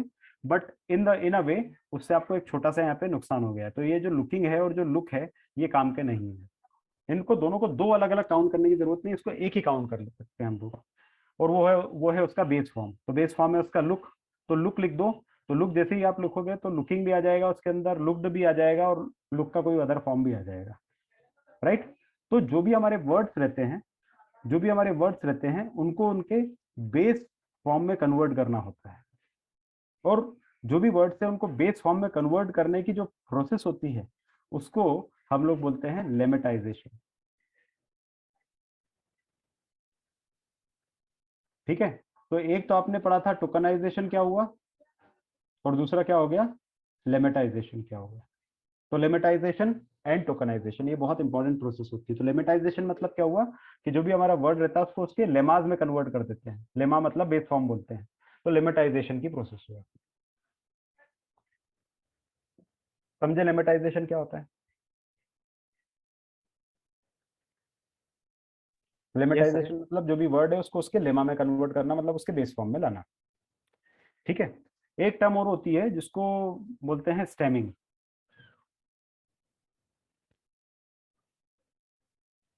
स्टेमिंग, तो स्टेमिंग क्या होती है? स्टेमिंग मतलब क्या हो गया? स्टेमिंग मतलब थोड़ा सा नॉन साइंटिफिक वे है कि कोई भी जो वर्ड है उसके पीछे अगर ईएस है, आईईएस है, यानी प्लूरल वाली टाइप की जो चीजें है, या आईएनजी है, तो वो क्या करता है कि ये चीजों को हटा देता है पीछे से। ठीक है, आईएनजी आईएनजी हटा दिया, ईएस हटा दिया, आईईएस हटा दिया, ये सब चीजें पीछे से हटा देता है। ये प्रोसेस कहलाती है स्टेमिंग।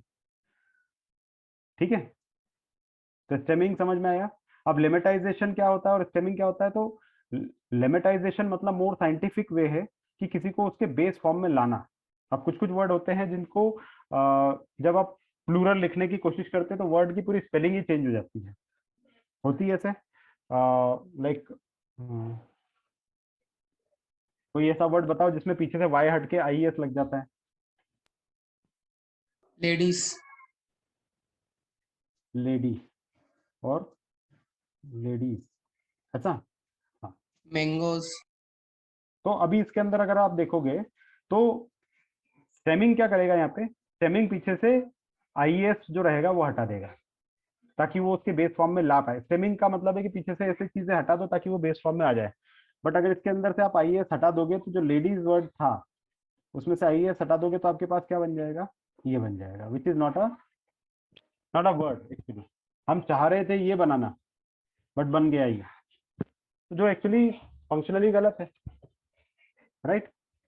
तो स्टेमिंग क्या करता है? तो स्टेमिंग पीछे से आईएस हटाता है, आईएनजी हटाता है और ईएस वगैरह और एस हटा देता है पीछे की चीजों से। ये स्टेमिंग कहलाता है, राइट।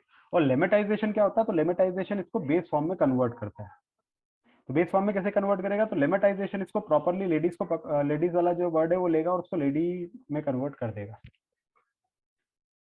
ठीक है, समझ आ गया क्या होता है ये दोनों में फर्क? ये बहुत इंपॉर्टेंट क्वेश्चन है, बहुत बार पूछा जाता है इंटरव्यूज में, स्टेमिंग लेमेटाइजेशन में क्या आंसर होता है।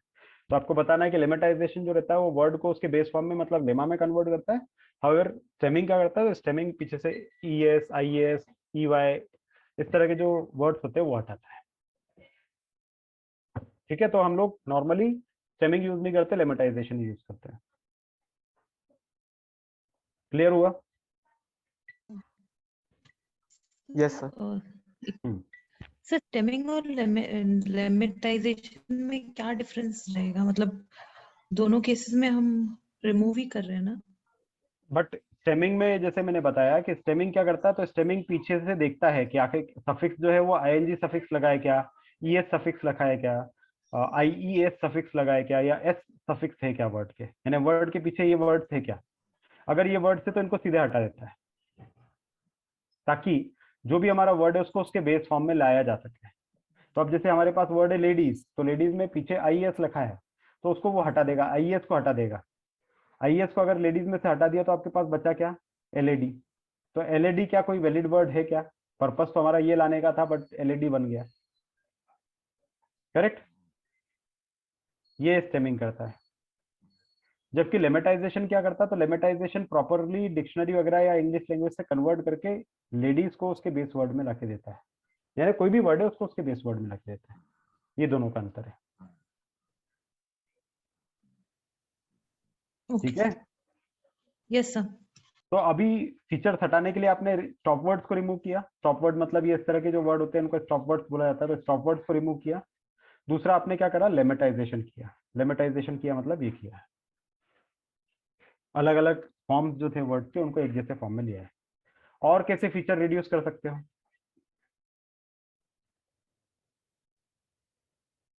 और फीचर रिड्यूस करने का एक तरीका और होता है, मैंने तो आपको बताया ही कि कंप्यूटर के अंदर दिमाग नहीं रहेगा, वो तो जैसा वर्ड रहेगा वैसा लिख देगा। अब यहाँ पे हमारे पास मान लो लिखा हुआ है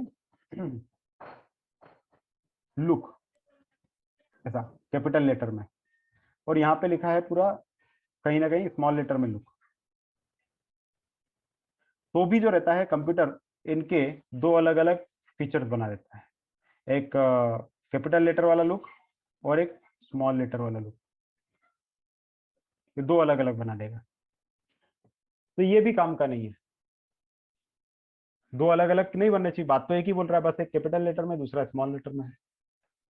तो फिर उनको हमारे लिए सामने केस क्या आ जाता है कि हमको उनको सेम केस में करना है।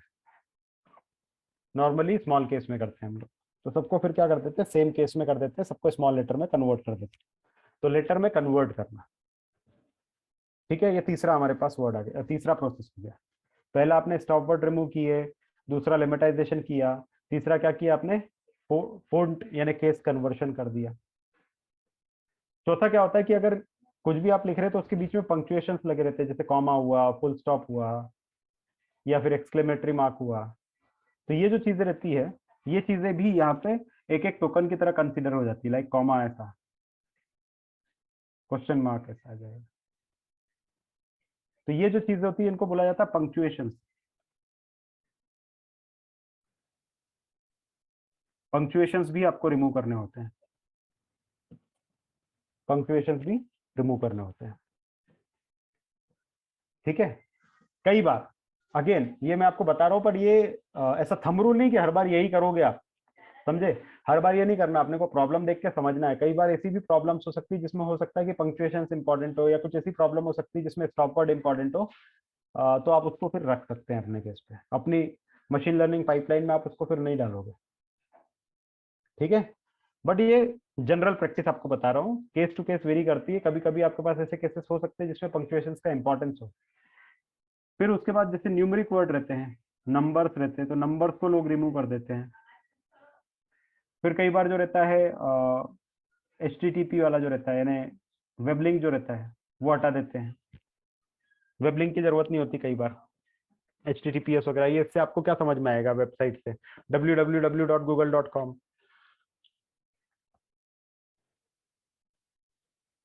सर नाइस और गुड में से भी एक को हटा सकते हैं। हटा सकते हैं, बट उसके लिए फॉर्म कन्वर्शन लगता है, जो कि अगेन मशीन लर्निंग पाइपलाइन का हिस्सा है। अगर आपके पास ऐसे वैसे पाइथन में लाइब्रेरीज होती है बहुत सारी, जिसमें बेस फॉर्म में कन्वर्ट करना है, या उसको उसके सेंटेंसेस को दूसरे फॉर्म से एक फॉर्म में लाना है, सिनोनिम्स जिसको बोलते हैं, सिनोनिम्स और एंटीनिम्स। सिनोनिम्स वाला, तो सिनोनिम्स आइडेंटिफाई करो और उनको यूनिफॉर्म कर सकते हो, डेफिनेटली कर सकते हो, ठीक है। तो ये इसके लिए फिर आपको पाइथन की अलग अलग लाइब्रेरी ढूंढ ढूंढ के, पाइथन में सब रेडीमेड है, तो इतना टेंशन नहीं लेना कि भाई सिनोनिम्स कहाँ से लाएंगे, कि लुक और क्या आपने दो वर्ड बोले थे मैं भूल गया, बट हाँ, तो दोनों को ढूंढ के कन्वर्ट करना आपको नहीं करना पड़ेगा, सिर्फ आप वो लाइब्रेरी को कॉल करो और उससे कन्वर्ट हो जाएगा वो, ठीक है। तो ये अपना कई बार प्रोसेसिंग का हिस्सा होता है कि भाई वेब लिंक भी हटाना है, हटा सकते हैं। अल्फा न्यूमेरिक वर्ड आते हैं कई बार, किसी का कोड वर्ड वगैरह होते हैं, तो अल्फा न्यूमेरिक आते हैं, उनको हटा दो वर्ड्स को। कई बार ऐसा भी होता है कि आपका जो लैंग्वेज कन्वर्शन हो रहा है, तो लैंग्वेज कन्वर्शन में कुछ जैसे दो लैंग्वेज मिक्स हो गई एक साथ, इंग्लिश और इटैलिक, इंग्लिश और इटैलिक एक साथ मिक्स हो गई, तो ऐसे केस में क्या करोगे? ऐसा भी होता है कई बार। अभी क्या करोगे? क्या करोगे इसमें? सर इटैलिक को छोड़ देंगे सर। छोड़ दोगे? यस सर, अगर आधे से ज्यादा टेक्स्ट अगर इंग्लिश में है तो फिर इटैलिक को ऐसे ही रहने देंगे। ऐसे रहने दोगे या छोड़ दोगे, या क्या करोगे? सर इटैलिक को इंग्लिश में सर कन्वर्ट कर लेंगे। ट्रांसलेट अगर करे तो वो टाइम काफी लग जाएगा, मतलब तो वो ऑप्शन तो ये आप कैसे बोल रहे हो कि टाइम ज्यादा लग जाएगा? सेव तो करना पड़ेगा। could be something meaningful said in a Could be different something language. meaningful. Could be something meaningful. यही सोच आपको डेवलप करनी है जो आप लोग कर रहे हैं ना, कि एक वर्ड का इंपॉर्टेंस बहुत है, उससे आपको पता नहीं क्या निकल के आ जाए। ओवर इंजीनियरिंग नहीं करनी ऑफ कोर्स, बट कुछ निकल के आ भी सकता है उसमें से। तो एक्सपेरिमेंट वाइज आप क्या कर सकते हैं कि पहले जो भी इटैलिक पे लिखा है उसको इंग्लिश में कन्वर्ट कर दो। अब आप जैसे बहुत वैलिड क्वेश्चन बोला था, बहुत वैलिड पॉइंट बोला था दीपक ने कि भाई अगर कन्वर्ट करने जाओगे तो हो सकता है टाइम बहुत ज्यादा लग जाए, बट पहले करके देखो, अजम्पशन में मत करके देख लो। अगर टाइम बहुत ज्यादा लग रहा है, कुछ ऐसी चीजें लग रही है कि भाई टाइम ही बहुत ज्यादा लग रहा है और अपना यूज केस कंप्लीट नहीं हो सकता, then you have to take a call कि यार इससे बहुत ज्यादा टाइम लगता है, we can't afford this much time. तो अभी इतना टाइम के अंदर आपको फिर इंग्लिश वर्ड ही पिक करने पड़ेंगे, that is what is our constraint. ठीक है, बट करके देखो। उसके अंदर जो भी आप बात करोगे ना एज अ डेटा साइंटिस्ट, तो फैक्टर फिगर के साथ बात करो, जनरलाइज बात मत करना। ठीक है, तो आप बोलो कि हाँ इंग्लिश भी थे इटैलिक भी थे, तो हमने इंग्लिश को इटैलिक में कन्वर्ट करने के लिए एपीआई कॉल करी, डायरेक्ट एपीआई आती है, डायरेक्ट आपको यूज करना है उसका, कन्वर्ट हो जाएंगे। तो हमने एपीआई कन्वर्ट करने की कोशिश करी, और स्टैक ओवरफ्लो पे देखोगे ना डायरेक्ट 2-3 लाइन का कोड मिल जाएगा। तो इतना टेंशन नहीं लेना, मैं अभी इतनी सारी बातें कर रहा हूँ, आप में से आधे से ज्यादा लोग तो ऐसे ही घबरा गए होंगे, यार इतना कैसे करेंगे हम लोग कन्वर्ट। कुछ नहीं करना, सब स्टैक ओवरफ्लो पे बना बनाया मिलता है, आपको सीधे कॉपी करना है और पेस्ट करना है अपने पाइथन नोटबुक पे, और ये आप लोग ही करेंगे, मैं नहीं करने वाला। तो कॉपी करो पेस्ट करो, कॉपी करो पेस्ट करो, सिंपल है। Stack overflow is a very good tool for every data scientist या every developer I would say. तो वहां से डायरेक्ट कॉपी करना, खुद बने बनाए कोड मिल जाते हैं वहाँ पे, सब 2-2 4-4 लाइन के होते हैं पाइथन में, उससे ज्यादा कुछ भी नहीं होता है। अगर जैसे बोलोगे ना कन्वर्शन वाला भी, तो कन्वर्शन वाला भी जो रहेगा 2 से 4 लाइन से ज्यादा कोड नहीं रहेगा। एक लाइब्रेरी कॉल करोगे, फट से वो इटैलिक को इंग्लिश में दे देगा, जैसे गूगल ट्रांसलेट का एपीआई है। ये जो एपीआई मैंने आपको दिखाया था, सॉरी अभी मैं व्हाइट बोर्ड पे हूँ, बट मैंने अभी आपको कन्वर्ट करके दिखाया था ना फ्रेंच में, इंग्लिश को फ्रेंच में कन्वर्ट किया था आई लव इंडिया वाले को, तो वो गूगल का एपीआई है, गूगल ने ओपन करके रखा हुआ है, सीधे उसको कॉल करोगे कन्वर्ट करके दे देगा रिजल्ट। तो ऐसा डायरेक्ट होता है, 2-2 लाइन के कोड में होता है पाइथन में, इतना कुछ टेंशन नहीं लेने का इन सब चीजों का, बट ये करना है। ठीक है, तो ये ऐसे बहुत सारी चीजें होती है जिसके बारे में आप दिमाग लगाओ, और कैसे फीचर्स को कम कर सकते हो वो करना होता है। कम कर लिया आपने, एक बार आपको लगा कि ये सब ऑप्टिमाइज हो गया है, दैट्स इट, उसके बाद आप मशीन लर्निंग मॉडल अपना रन कर दो। सर एक क्वेश्चन है सर, जैसे आपने बोला कि है ना अपने को मतलब फीचर्स बहुत ज्यादा ऑप्टिमाइज करना है, सर हम एक काम ये कर सकते हैं, जो अपने को टेक्स्ट मिला है उसको टेबुलर फॉर्म में कन्वर्ट करने से पहले एक बार उसको समराइज कर ले। पर समराइज करोगे ना तो इन्फॉर्मेशन लॉस होगा ना।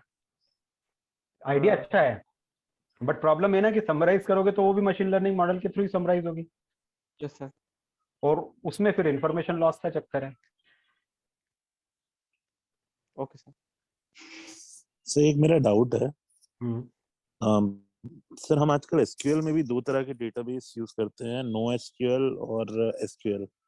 सो सही है, अपने जितने मशीन लर्निंग मॉडल्स रहते हैं वो नो एसक्यूएल पे वर्क करते हैं?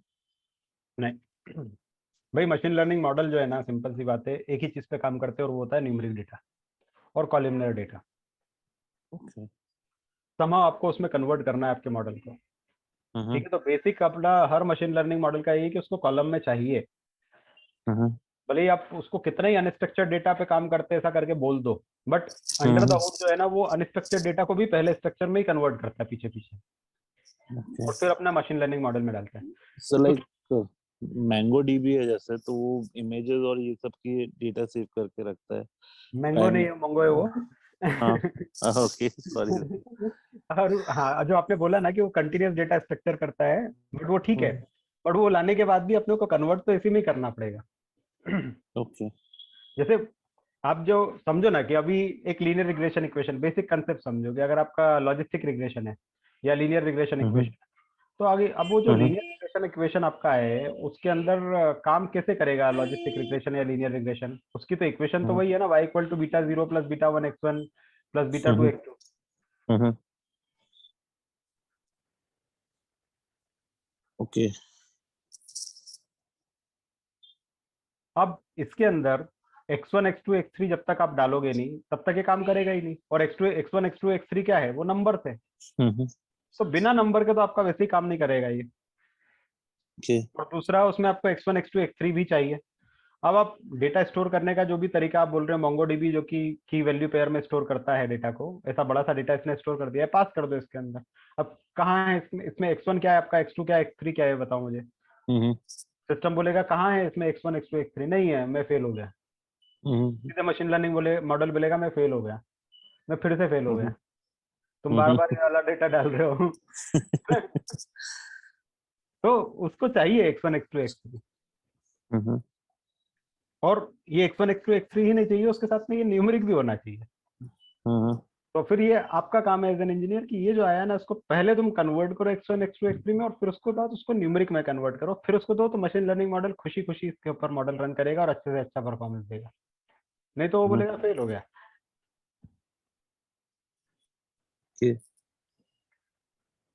वही तो हमने यहाँ पे इतना करा, नहीं तो वो सीधा सीधा सेंटेंस पास करने में अपने को क्या जा रहा था।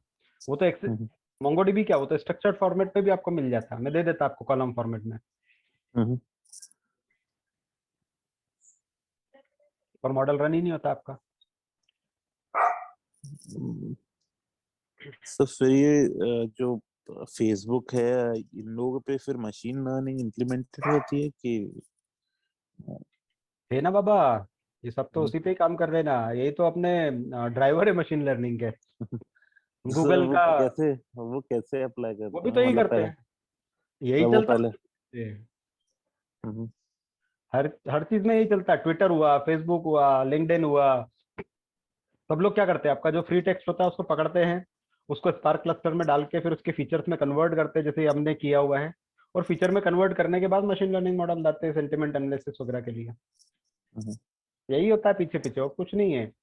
बस ये है कि वो ज्यादा डेटा के साथ खेलते हैं। बड़ी मशीन्स होती तो उनके पास बिग डेटा आर्किटेक्चर होता है, क्योंकि वो डेटा बहुत सारा आ रहा है, उसका जब फीचर करेंगे तो बहुत सारे फीचर्स में आ जाएगा, कन्वर्ट हो जाएगा, तो उनको मेमोरी बहुत चाहिए, रैम बहुत चाहिए, मशीन्स बड़ी चाहिए, तो बड़ी मशीनों पे काम करते हैं। बाकी काम तो वही करते पीछे पीछे वो। अब यही तो बात हो गई कि अब इतना डेटा है, उसको हैंडल करना है, उसको इफिशिएंटली हैंडल करना है, कम से कम मेमोरी के अंदर और कम से कम मेमोरी में काम करना है। तो फिर तो इसलिए तो आपने देखा होगा कि जो नॉर्मली फैंग कंपनीज होती है, मतलब फेसबुक, अमेजन वगैरह, ये सब जो रहती है, डीए से बहुत पूछती है, डेटा स्ट्रक्चर एल्गोरिदम, और इसके बेसिस पे सिलेक्शन लेती है। तो डेटा स्ट्रक्चर एल्गोरिदम क्या करता है, ये ऑप्टिमाइज करता है कोड को, कि भाई जो तुम्हारा कोड है वो 10 सेकंड में रन हो रहा है, तो उसको 3 सेकंड में कैसे रन करना है, वो उसके थ्रू होता है। क्योंकि उनके लिए टाइम बहुत इंपॉर्टेंट है, उनके लिए मेमोरी बहुत इंपॉर्टेंट है। ऐसा कोड लो जो मेमोरी भी बहुत कम लेगा, जिसको हम लोग स्पेस कॉम्प्लेक्सिटी बोलते हैं, स्पेस कॉम्प्लेक्सिटी और टाइम कॉम्प्लेक्सिटी, जो टाइम भी कम ले और स्पेस भी कम ले, ऐसा कोड हमको चाहिए। क्योंकि स्पेस अगर ये रैम में जाके ज्यादा लेगा तो आपका रैम ओवरफ्लो हो जाएगा, आपका कोड फट जाएगा वहीं पे ही। ऐसा तो वो भी यही काम करते हैं, अंडर द हुड सब यही हो रहा है, बस ये थोड़ा और सोफिस्टिकेटेड वे में होता है, थोड़ा और एडवांस वे में होता है, बाकी करते वही यही है।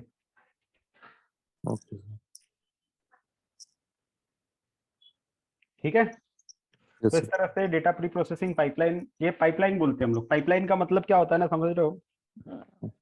पाइपलाइन मतलब क्या होता है? पाइपलाइन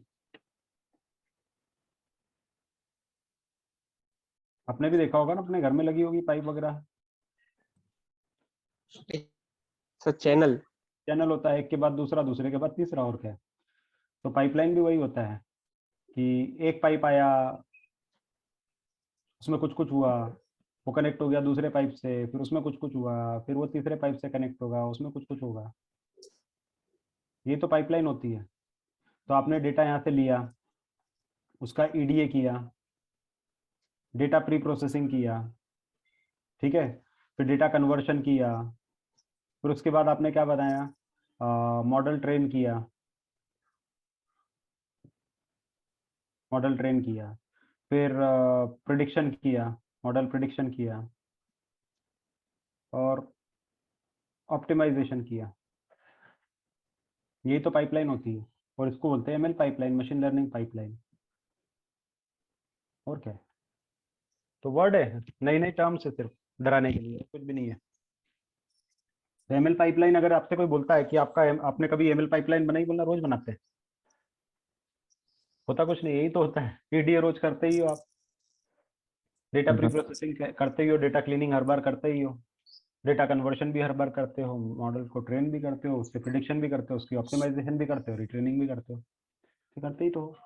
यही तो एमएल पाइपलाइन होता है।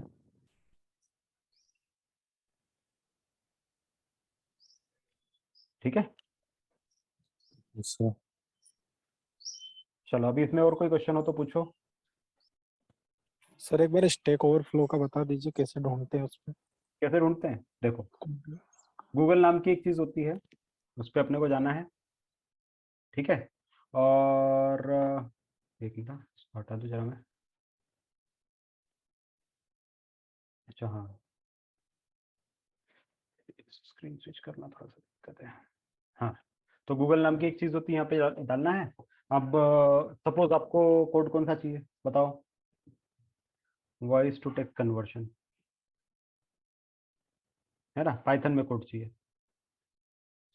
तो उसकी या तो आपको डायरेक्ट गिटहब रिपोजिटरी मिल जाएगी, गिटहब से आप ले लो, नहीं तो ये पाइथन आ गया है ना, जैसे गूगल मारोगे 50 आपको मिल जाएंगे। ये मिल गया पहला, गिग्स फॉर गीक, ये भी बहुत अच्छी वेबसाइट है प्रैक्टिस के लिए, गिग्स फॉर गीक्स। यहाँ पे आए, स्पीच टू टेक्स्ट, ये कॉलम पढ़ लेना, और ये रहा कोड सीधे। सबसे पहले लाइब्रेरी इंस्टॉल करो, फिर उसके बाद sudo apt-get इंस्टॉल, मतलब ये इंस्टॉलेशन है तो ये भी इंस्टॉल करो। आप ऐसे करोगे, नहीं तो अपना पिप इंस्टॉल भी कर सकते हो। फिर उसके बाद पिप इंस्टॉल पाई ऑडियो, ये दूसरी लाइब्रेरी है। तीसरी लाइब्रेरी है पिप इंस्टॉल पाई टेक्स्ट SX3, ये डायरेक्ट पाइथन की लाइब्रेरी है, ठीक है। उसके बाद आपको क्या करना है? तो उसके बाद सिंपल सी बात है, ये इनिट वाली कमांड चलानी, जो कि ड्राइवर नेम और डिबग बुल को इनिशियलाइज करेगा, एंड देन बस से करो, और एक आध दो लाइन और होगी इसके अंदर, और खत्म। ये रहा पूरा कोड आपका, ये इतना सा कोड है, और वॉइस टू टेक्स्ट कन्वर्ट हो जाएगा। क्या क्या करा इसने? ये पाइथन का पूरा कोड ही दिया है इम्प्लीमेंटेशन का, जिसमें सबसे पहले ये करना, speech recognizer SR Python this initialize किया, फिर एक फंक्शन डिफाइन किया, उसमें लाइब्रेरी को इनिशियलाइज किया, इंजन को बोला से, और देन रन इन वेट, खत्म। यानी ये लूप कर रहा है इनफाइनाइटली, और जब इनफाइनाइट लूप चल रहा है तो उसके अंदर उसने लेना, एडजस्ट करना, लिसन करना और बोल देना। तो ये सीधे कॉपी पेस्ट करो और रन करके देख लो, चलेगा आपका भी।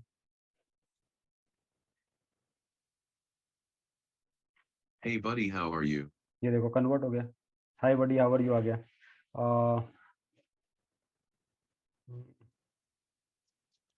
इनपुट जो था वो उसने ये दिया था, आप इसको अपने पाइथन शेल पे कॉपी कर लो और रन करके देख लेना, मिल जाएगा।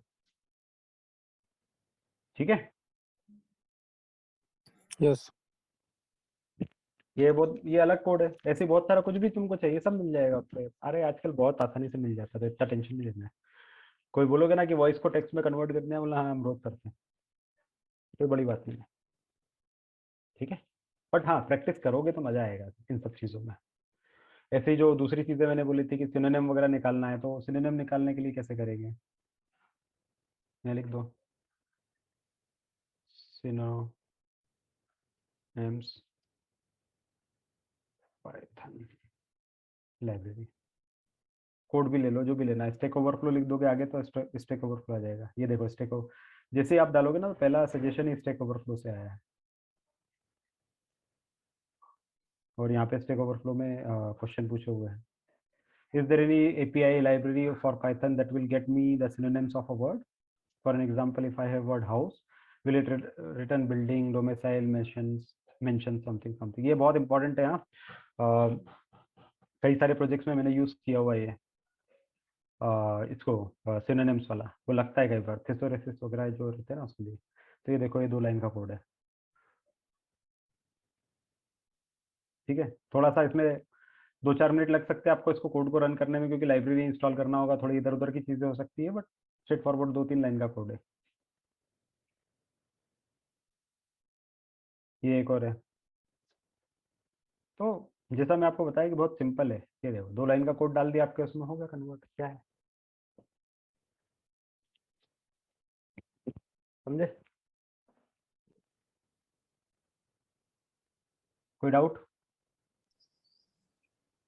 तो इसमें कुछ कोड्स में ट्रैकिंग तो नहीं होती है अगर कभी अपन यूज करते हैं बिजनेस लॉजिक्स? क्या चीज, क्या चीज? मतलब कुछ अगर स्क्रिप्ट रहती है ना जिसमें कुछ ट्रैकिंग रहती है, इमेज रहती है इनबाउंड देयर। नहीं नहीं नहीं, ऐसा कुछ- दुनिया यूज कर रही है ना, सारे डेवलपर इसी पे डिपेंडेंट है। मेम्स वगैरह नहीं फॉलो करते हो क्या टेक्निकल? उसके अंदर रहता ही है, उसमें यही रहता है कि सारे डेवलपर कहीं जाके फंस जाते, तो Stack overflow is the saviour. तो डोंट वरी, बहुत सारे डेवलपर से, मतलब पूरे ऑल ओवर द वर्ल्ड जो रहेगा, development open source community use करती है इसको, बहुत एग्जॉस्टिवली यूज करती है कोड को। और ऐसा कोई शर्म वाली बात भी नहीं, जैसे आप किसी कंपनी में काम कर रहे हो और बोल दोगे ना कि भाई इसके लिए मैंने स्टैक ओवरफ्लो से कोड निकालना है, तो कोई ऐसा ऑफेंसिव फील नहीं करेगा उसके लिए कि अरे यार तुम तो चीटिंग कर रहे हो, ऐसा कुछ नहीं है। सब लोग वही करते हैं और वो ओपनली बात भी होती है उसके अंदर, तो ऐसी कोई वो बड़ी बात नहीं है। ये है इसीलिए ना भाई, आपको जहाँ दिमाग लगाना वही लगाओगे ना, हर जगह थोड़ी उसको करोगे बिना में टाइम पास। तो जो काम आप खुद अपने इससे करने जाओगे 4 दिन लग जाएंगे, स्टैक ओवरफ्लो में बना बनाया मिल जाएगा 4 मिनट में, तो क्यों 4 दिन खराब करने का है? तो यही करते, दुनिया यही कर रही है, तो उसमें कोई वो ऐसा कोई ऑफेंस फील करने वाली ऑफेंसिव बात नहीं है, या फिर ऐसा कोई शेम फील करने वाली बात नहीं कि हमने स्टैक ओवरफ्लो से कॉपी किया है कोड। कोई नहीं, अगर आप खुद लिखोगे तो कोई शाबाशी देने वाला नहीं है, यहाँ से कॉपी कर लोगे तो कोई आपको कुछ बोलने वाला भी नहीं है। पर्पस होता है काम कर रहे हो कि नहीं कर रहे हो, या जो भी टास्क है वो कंप्लीट हो रहा है कि नहीं विद इन टाइम। ठीक है, तो googling is also an art in industry, कि आप कितना अच्छा और कितना एक्यूरेटली गूगल करके अपना काम निकाल सकते हो। ठीक है? सर हाँ सर गूगल सर्च में भी एनएलपी के कंसेप्ट यूज होते होंगे ना? हाँ, होता ही मतलब है। कॉन्टेक्स्ट कितना रेलेवेंट है मतलब सर्च से, तो जहाँ लैंग्वेज यूज हो रही है वहाँ एनएलपी यूज होती है और हो सकती है। गूगल में भी होती है रिकमेंडेशन, ये जो आते हैं ये तो खैर पुराने सर्चेस के रिजल्ट हैं, बट होती है ना, ये इसमें भी होती है। गूगल तो बहुत यूज करता है गूगल एआई। सर एक क्वेश्चन था, जैसे हम कॉपी करते हैं एक मिनट, गूगल एआई जो है ना, ये गूगल के जो डेवलपर्स हैं उन्होंने ट्रेनिंग दी है एआई के ऊपर। If you want to follow you can do that, free में है, फ्री रिसोर्स है। हाँ, जो रिसर्च कर रहा है गूगल उसका यहाँ पे पता चल जाएगा। तो थोड़ा इसको देखो, गूगल क्या कर रहा है आजकल, माइक्रोसॉफ्ट क्या कर रहा है, तो इन लोगों ने फ्री ट्रेनिंग्स भी रख रखी है सभी की। और इनके जो नए रिसर्च पेपर है, जो एजुकेशन है, वो सब होता है। Learn from ML expert at Google. आपको अगर वो चीज़ करनी है, एमएल एक्सपर्ट जो गूगल पे है उनसे लर्न करना है, तो ये कर सकते हो, और ये फ्री है। तो that is something not you to pay anything, you can. ये रहा कोर्स है, क्लस्टरिंग पे पूरा कोर्स है, क्लस्टरिंग हमने कल ही पढ़ा था, उसके ऊपर पूरा कोर्स है गूगल वालों का। यू कैन फॉलो दिस, और पूरा कोर्स है वो। हाँ, ऐसा छोटा मोटा नहीं है, तो टोटल 4 घंटे का कोर्स है ये, क्लस्टरिंग पे गूगल वालों ने सिखाया है। यू कैन फॉलो दैट ना, उसमें क्या दिक्कत है, अच्छी चीज़ है ये। व्हाट इज क्लस्टरिंग पहले सिखाएगा ये, देखो ये पूरा क्लस्टरिंग की डेफिनेशन बताएगा, क्लस्टरिंग एल्गोरिदम्स के बारे में बताएगा, उसके पीछे का मैथमेटिक्स आपको बता रहा है। मैंने आपको बेसिक टू इंटरमीडिएट चीज़ें बता दी, कुछ और चीज़ें आपको ढूंढनी तो इंटरनेट पर रिसर्च करते जाओ, मिलता जाएगा, ये पूरा डायग्राम के साथ उसने सिखाया है। ठीक है, फिर उसके बाद prepare data, run in the algorithm, मतलब ये कोड दिखाएगा सीधे कैसे करना है कोड वगैरह, ये सब दिया है इसमें, ये स्टेप 1 2 3 4 5, ये रहा सब। इंटरप्रेटेड रिजल्ट, अब जो रिजल्ट आए उनको कैसे इंटरप्रेट करोगे, सब दिया है। ये फ्री का पूरा कोर्स है, क्यों नहीं यूज़ करते हो?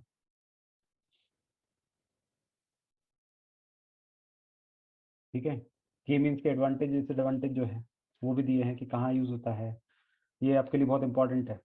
एडवांटेजेस क्या है के मीन्स के, तो relatively simple to implement, scale to large data set, guarantees convergence, can warm start the positive centroids, और जो भी अपने पास दिए हैं ये एग्जांपल है, इसके फायदे हैं। उसको जनरलाइज कैसे करना है, तो जनरलाइजेशन इसमें दिया है।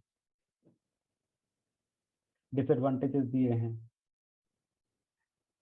ठीक है, तो ये सारी चीज़ें आप फॉलो कर सकते हैं। ये है अपना, देखता हूँ यहाँ पे, सर कोई स्पेसिफिक वेबसाइट है जो आप यूजुअली रेफर करते हैं? अरे मेरा मत पूछो, मैं बहुत सारी वेबसाइट्स यूज़ करता हूँ। मीडियम है, medium.com, मैं वो फॉलो करता हूँ बहुत ज़्यादा। बट ड्यूरिंग माई लर्निंग मैंने आई थिंक बहुत सारी यूज़ करी है, मुझे भी खुद याद नहीं है, बट स्टैक फ्लो ओवरफ्लो मैंने बहुत यूज़ किया था, स्टेट्स एक्सचेंज बहुत यूज़ किया था, मीडियम बहुत यूज़ किया था।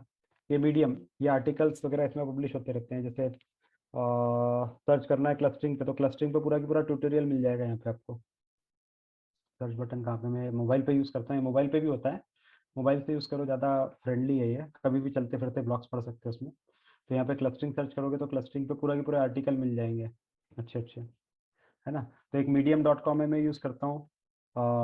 Towards data science, towards data science, ये एक अच्छी है। मीडियम के आर्टिकल्स पे ये वैसे राउट करता है, तो ये भी एक अच्छी है। स्टैट्स एक्सचेंज, ये स्टैक एक्सचेंज का ही है, स्टेट एक्सचेंज, ये स्टैक ओवरफ्लो वालों का है स्टेट एक्सचेंज। तो यहाँ पे स्टेटिस्टिक्स से रिलेटेड जो है वो क्वेश्चन पूछे जा सकते हैं। तो आप क्या करो ना कि ये डेवलपर यहाँ पे बैठे रहते हैं, अपना प्रोफाइल बनाओ, लॉगिन करो, यहाँ पे साइन अप करो, और फिर आपको कोई क्वेश्चन आ रहा है तो आप पूछो, आज क्वेश्चन आप क्वेश्चन पूछोगे, किसी ने पूछा हुआ question, I am not 100% sure it is going for something something, जो भी है, तो अपना क्वेश्चन लिखो, पूरा डिटेल में एक्सप्लेन करो, फिर यहाँ पे डेवलपर्स बैठे हैं वो उसके आंसर्स देंगे आपको, कहीं फंस गया तो। हाँ, बट एकदम सिली क्वेश्चन या कहीं कोड में फंस गया तो लोग शायद ना निकाले, बट मोस्टली सभी चीज़ों के आंसर आपको मिल जाते हैं। कई कंसेप्चुअली आपको है, बहुत सारी चीज़ें आप पूछ सकते हो। तो स्टेट एक्सचेंज है, डेटा साइंस एक्सचेंज भी एक, data science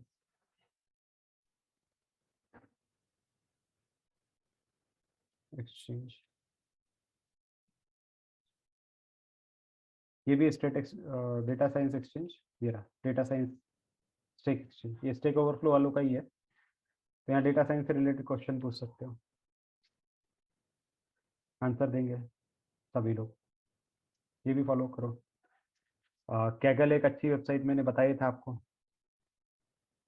very good resource to learn. ये रहा कैगल, गूगल वालों से लर्न करना है तो मैं आपको बता दिया, गूगल भी सिखा रहा है फ्री में मशीन लर्निंग, ये कोर्स पूरा की पूरा दिया है और टॉपिक वाइज दिया है। माइक्रोसॉफ्ट का भी है,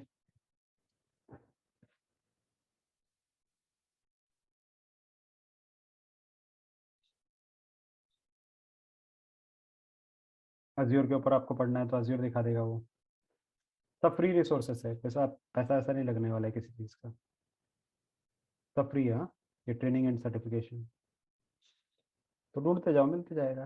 ये रहा, ठीक है। तो इट्स अप टू यू कि कितना आप उसका मशीन कितना टाइम देते हो, उसके ऊपर ही है।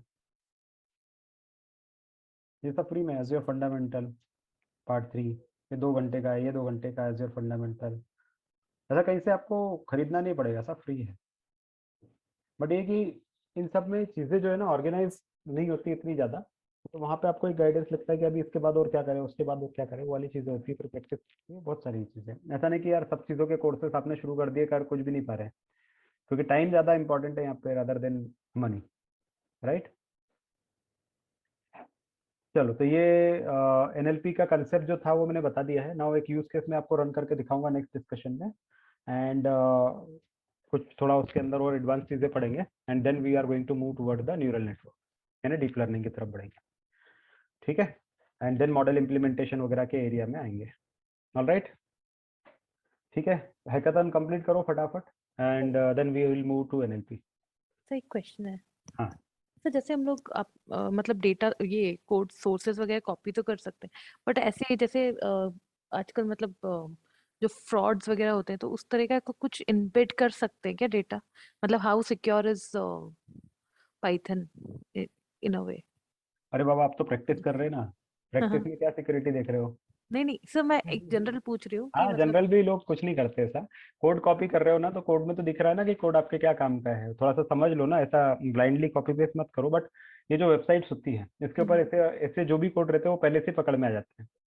तो स्टेट एक्सचेंज वगैरह बहुत रिलायबल चीज़ें हैं, इसमें ऐसा कुछ होता नहीं है, क्योंकि उनके भी डेवलपर कम्युनिटी, वो कोई अगर कोड डालता भी ना उस पर, ऐसा नहीं कि वो फेसबुक टाइप का है कि किसी ने कुछ भी डाल दिया और सब एक्सेप्टेड है, वैसा नहीं है। वहाँ पे प्रॉपर ऑडिट होता है, तो अगर आप कोड डालोगे तो उसके अंदर ऑडिटर्स बैठे रहते हैं, वो देखते हैं कि आपका कोड बराबर स्टैंडर्ड से लिखा हुआ है नहीं लिखा है, अगर आपने उसमें कुछ भी गड़बड़ चीज लगती है तो वो इमीडिएटली प्रोफाइल ब्लॉक कर देते हैं और वो जो कोड है वो रिमूव कर देते हैं, तो वो सिक्योर्ड होता है, ऑडिटेड होता है वो, हम्म, है ना। तो ऐसा इतना ऐसा टेंशन वाला नहीं कि कोई इसके अंदर ट्रैप डाल देगा और आपका जो भी कंपनी है उसका डेटा लॉस हो जाएगा या वायरस घुसा देगा उसमें, वैसा कुछ नहीं होता है, वो सब चीज़ों के लिए ऑडिटेड रहता है वो। ओके ठीक है।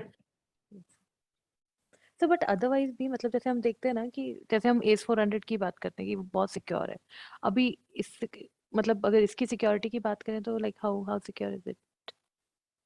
क्या चीज़? पाइथन? Yes sir. पाइथन जो है ना वो ओपन सोर्स है ना, ओपन सोर्स है तो सिक्योर, मतलब बहुत ज़्यादा सिक्योरिटी पे इतना दिमाग लगाता नहीं, सिक्योरिटी के लिए अलग टीम बैठी रहती है जिनका काम ही सिक्योरिटी देखना है, तो वो अपने को इतना सोचना नहीं पड़ता उसके लिए, ऑलरेडी उसके लिए टीम बैठी रहती है, वो करते रहते हैं उसके ऊपर काम, अपने को बहुत ज़्यादा उस बारे में सोचना नहीं रहेगा, वैसे भी इनपुट आउटपुट वगैरह जो डेटा वगैरह फ्लो होता है उसके लिए वो सब करते हैं।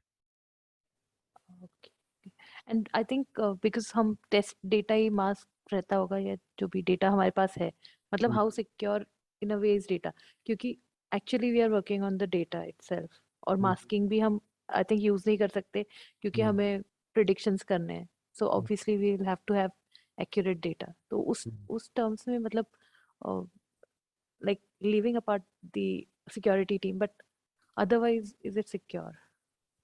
हाँ, टेंशन मत लो, अभी जितना भी कंपनी काम करती है ना एमएल के ऊपर, they are not so much worried on all these things, open source पे वो लोग काम कर रहे हैं तो उनको पता है कि क्या क्या उसके पिटफॉल्स हो सकते हैं।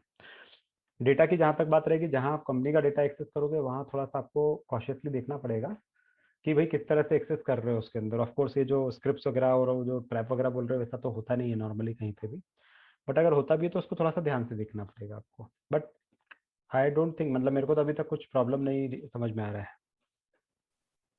ओके ओके है ना? चलो सर एक ठीक है। क्वेश्चन मेरा, हाँ बोलो। सर जैसे कंपनी में अगर कोई टास्क मिला, हाँ उसका हमने जो है 3-4 दिन में पूरा मॉडल बना दिया, एक्यूरेसी वगैरह सब चेक कर ली, उसके बाद क्या काम होता है इम्प्लीमेंट करने के बाद? बहुत काम होता है ना, उसको फिर इम्प्लीमेंट करना रहता है पहली चीज तो। अभी आप बताओगे ना कि जो भी मॉडल बनाते हो तो मॉडल आपका तो 2-3 दिन 4 दिन में बन जाता है, बट उसके पहले का बहुत काम होता है, डेटा कलेक्शन करना, डिस्कशन करना, प्रॉब्लम स्टेटमेंट को कन्वर्ट करना, रिसर्च पेपर्स रीड करना। अब एक रिसर्च पेपर्स रीड करने पड़ेंगे आपको, रिसर्च गेट करके वेबसाइट है, रिसर्च गेट। तो यहाँ पे जो मशीन लर्निंग के जो अलग अलग पेपर्स होते हैं वो पब्लिश होते हैं, उन पेपर को रीड करके कन्वर्ट करना पड़ेगा आपको कोड में। इसमें दूसरा एक और है जो इंटरेस्टेड है, पेपर विथ कोड,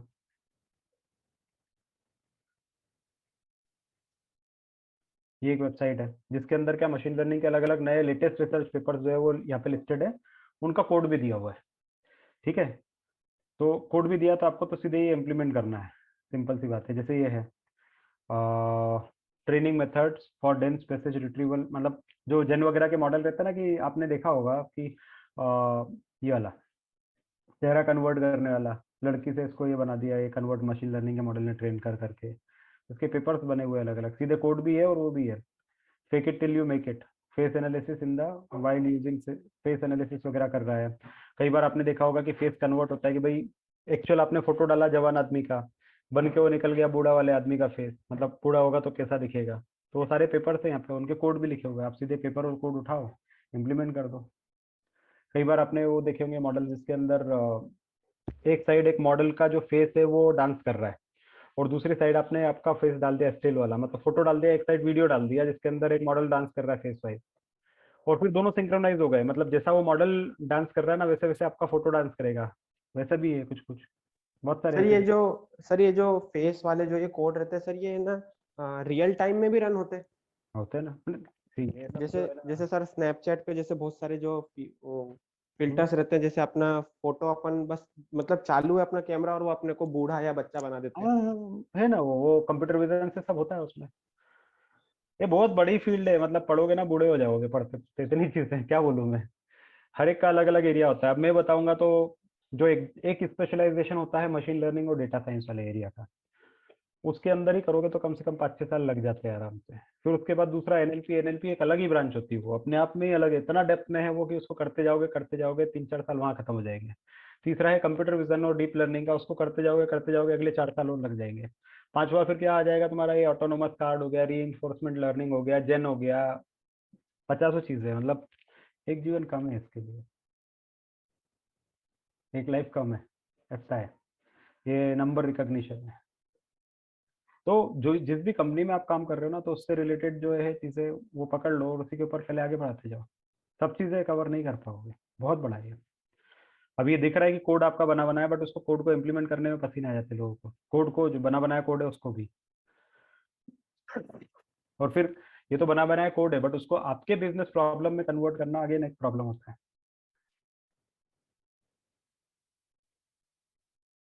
ठीक है, ये देखो कितने सारे अलग अलग पेपर से, कितने पेपर है अगर आपको दिखाऊंगा मैं। ये तो टॉप वाले पेपर है। फिर browse by art and, sorry, ये है इमेज क्लासिफिकेशन है, ऑब्जेक्ट डिटेक्शन है, इमेज जनरेशन है, डीनॉइसिंग है। डीनॉइसिंग मतलब आप बोल रहे हो पीछे से नॉइस आ रही है, उसको रिमूव करने के लिए भी अलग बना सकते हो। लैंग्वेज मॉडल्स बनाने, मशीन ट्रांसलेशन है। ट्रांसलेशन मतलब आप हिंदी में बोलोगे ऑटोमेटिकली वो इंग्लिश में कन्वर्ट करके देगा। सेंटिमेंट एनालिसिस का पेपर है, डायरेक्ट आप डालोगे वो सेंटिमेंट बता देगा कि ये खुश है, बुरा मान रहा है, क्या कर रहा है। उठाओ ना, ये सेंटिमेंट एनालिसिस का तो आप इम्प्लीमेंट भी कर सकते हो। पकड़ो एक सेंटिमेंट एनालिसिस का पेपर, करो कोशिश उसको इम्प्लीमेंट करने की। कोड आपके सामने है, ये रहा कोड सबसे अच्छा वाला जो जीता है इसमें। गिटहब रिपोजिटरी है रही, उसको करो कन्वर्ट, कर देगा वो कन्वर्ट। ठीक है, तो sky is the limit, but उसमें बहुत टाइम लगने वाला है इन सब चीज़ों में।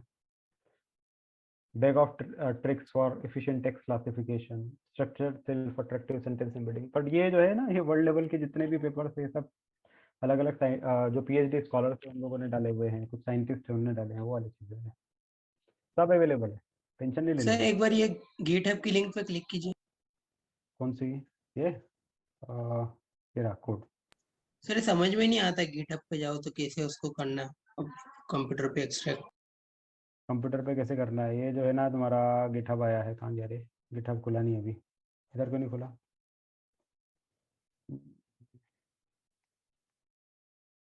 ये गिटहब आ गया, ये कोड लिखा है, ये यहाँ पे क्लिक करो, या तो इसको कॉपी कर लो, खोल लो, खुल जाएगा। डाउनलोड कर लो, डाउनलोड हो जाएगा कोड सीधा, ये डाउनलोड हो गया। ठीक है, इसको पाइचाम में खोलो, ओपन हो जाएगा तुम्हारा। अब ऐसा है, देखो इसके अंदर सारी चीज़ें मैं आप लोगों को नहीं बता पाऊंगा, थोड़ा थोड़ा अपने को भी ढूंढना पड़ेगा, चीज़ें करनी पड़ेगी। अब जैसे गिटहब है, कैसे यूज़ करते हैं, सिंपल सी बात है। गिटहब को यूट्यूब वीडियो खोलो, गिटहब पे आपको पूरा के पूरे ट्यूटोरियल्स मिल जाएंगे। ये रहा यूट्यूब, सब फ्री है, कुछ करना नहीं है। यूट्यूब खोलो, उस पर गिटहब डाल दो, ये गिटहब डालो यहाँ पे,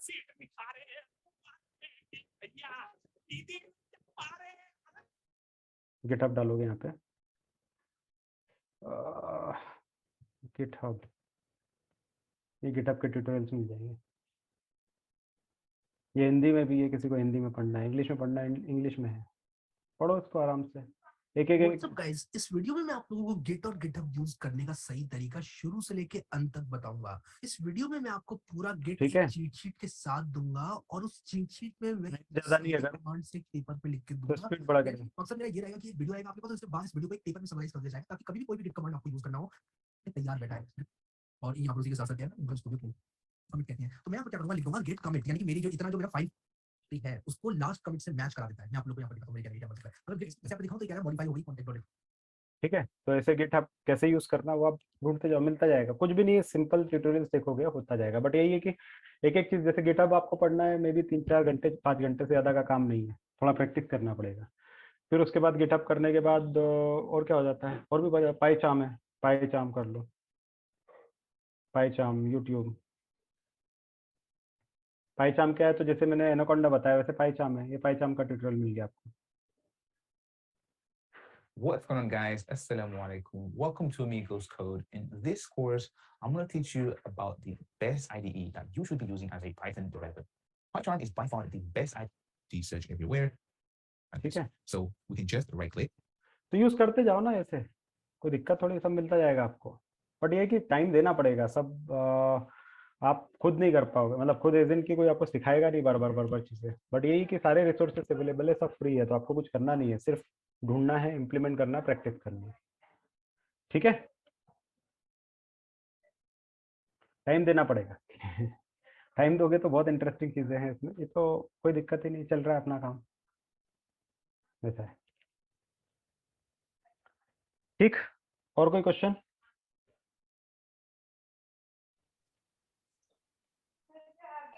हेलो? No sir. है ना, पढ़ते जाओ, सीखते जाओ यार, आता जाएगा। बहुत बहुत डीप है ये, मैं अगर करूंगा भी ना तो अगले 2 साल भी चलते जाएगा अपना डिस्कशन, खत्म नहीं होगी टॉपिक, इतने हैं। मैं खुद बता रहा हूँ आपको, 5 साल हो गए मेरे को करते हुए इस फील्ड में काम, आज भी मैं 50-60% जानता हूँ जो अवेलेबल है। सर एक रिक्वेस्ट है, अगर एक अपन कोड उठा सके एंड उसे कैसे यूज करते हैं, लाइक अभी तक हमने देखा नहीं है, मतलब कुछ फोल्डर्स रहते हैं उसमें बहुत सारी इमेजेस रहती हैं, बहुत सी चीजें रहती हैं, तो अगर वो कभी एक केस स्टडी अपन ले सके उसकी कैसे इम्प्लीमेंट करते हैं। वही पर्पस था मेरा, और इसीलिए मैंने पूरा जो फ्रंट एंड डेवलपमेंट वाला जो कोर्स था वो चलवाया था।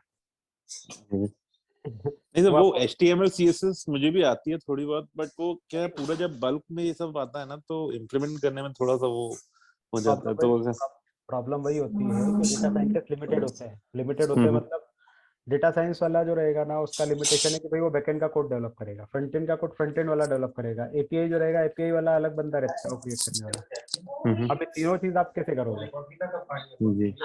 वो चीज है, कर भी लोगे बट उतना काम नहीं आएगा। बट ठीक है, मैं थोड़ा बहुत जो रहेगा कैसा रहता है वो बता दूंगा आपको। मैं आपको एनवायरनमेंट कैसे वर्क करते हो बता दूंगा, कैसे इम्प्लीमेंटेशन करते हो बता दूंगा, बट फिर भी थोड़ा नॉलेज उधर का लगता है, रेस्ट एपीआई कैसे क्रिएट करते हो, कैसे कंज्यूम करते हो, तो एक बेसिक वाला जो रहेगा वो मैं बता सकता हूँ। इम्प्लीमेंटेशन जो रहते हैं ना वो तो फिर वो एक्सपर्ट ही बता पाएंगे, जो फ्रंट एंड वाला है वो फ्रंट एंड एक्सपर्ट है, एंगुलर वाला, CSS वाला अपने पेजेस बनाएगा। बट हाँ, एक हाई लेवल पे मैं बता दूंगा आपको। जी end to end. Okay, thank you sir. ठीक है, चलो और कुछ? All done? नेक्स्ट लेक्चर में क्या है? NLP अभी कंप्लीट नहीं हुआ ना। Okay sir. NLP है, देन उसके बाद डीप लर्निंग है। डीप लर्निंग में न्यूरल नेटवर्क थोड़ा हम लोग इंट्रोडक्शन पढ़ेंगे।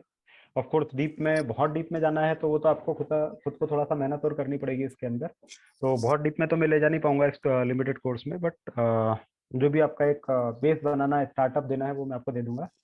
बेसिक टू इंटरमीडिएट लेवल तक हम ले लेंगे। फिर उसके बाद उसके मशीन लर्निंग मॉडल के जो इम्प्लीमेंटेशन है अलग अलग जगह पे कैसे बनाते हैं, कैसे प्रोड्यूस, कैसे implement, ये सब चीज़ें पकड़ेंगे रियल लाइफ चीज़ों में, है ना।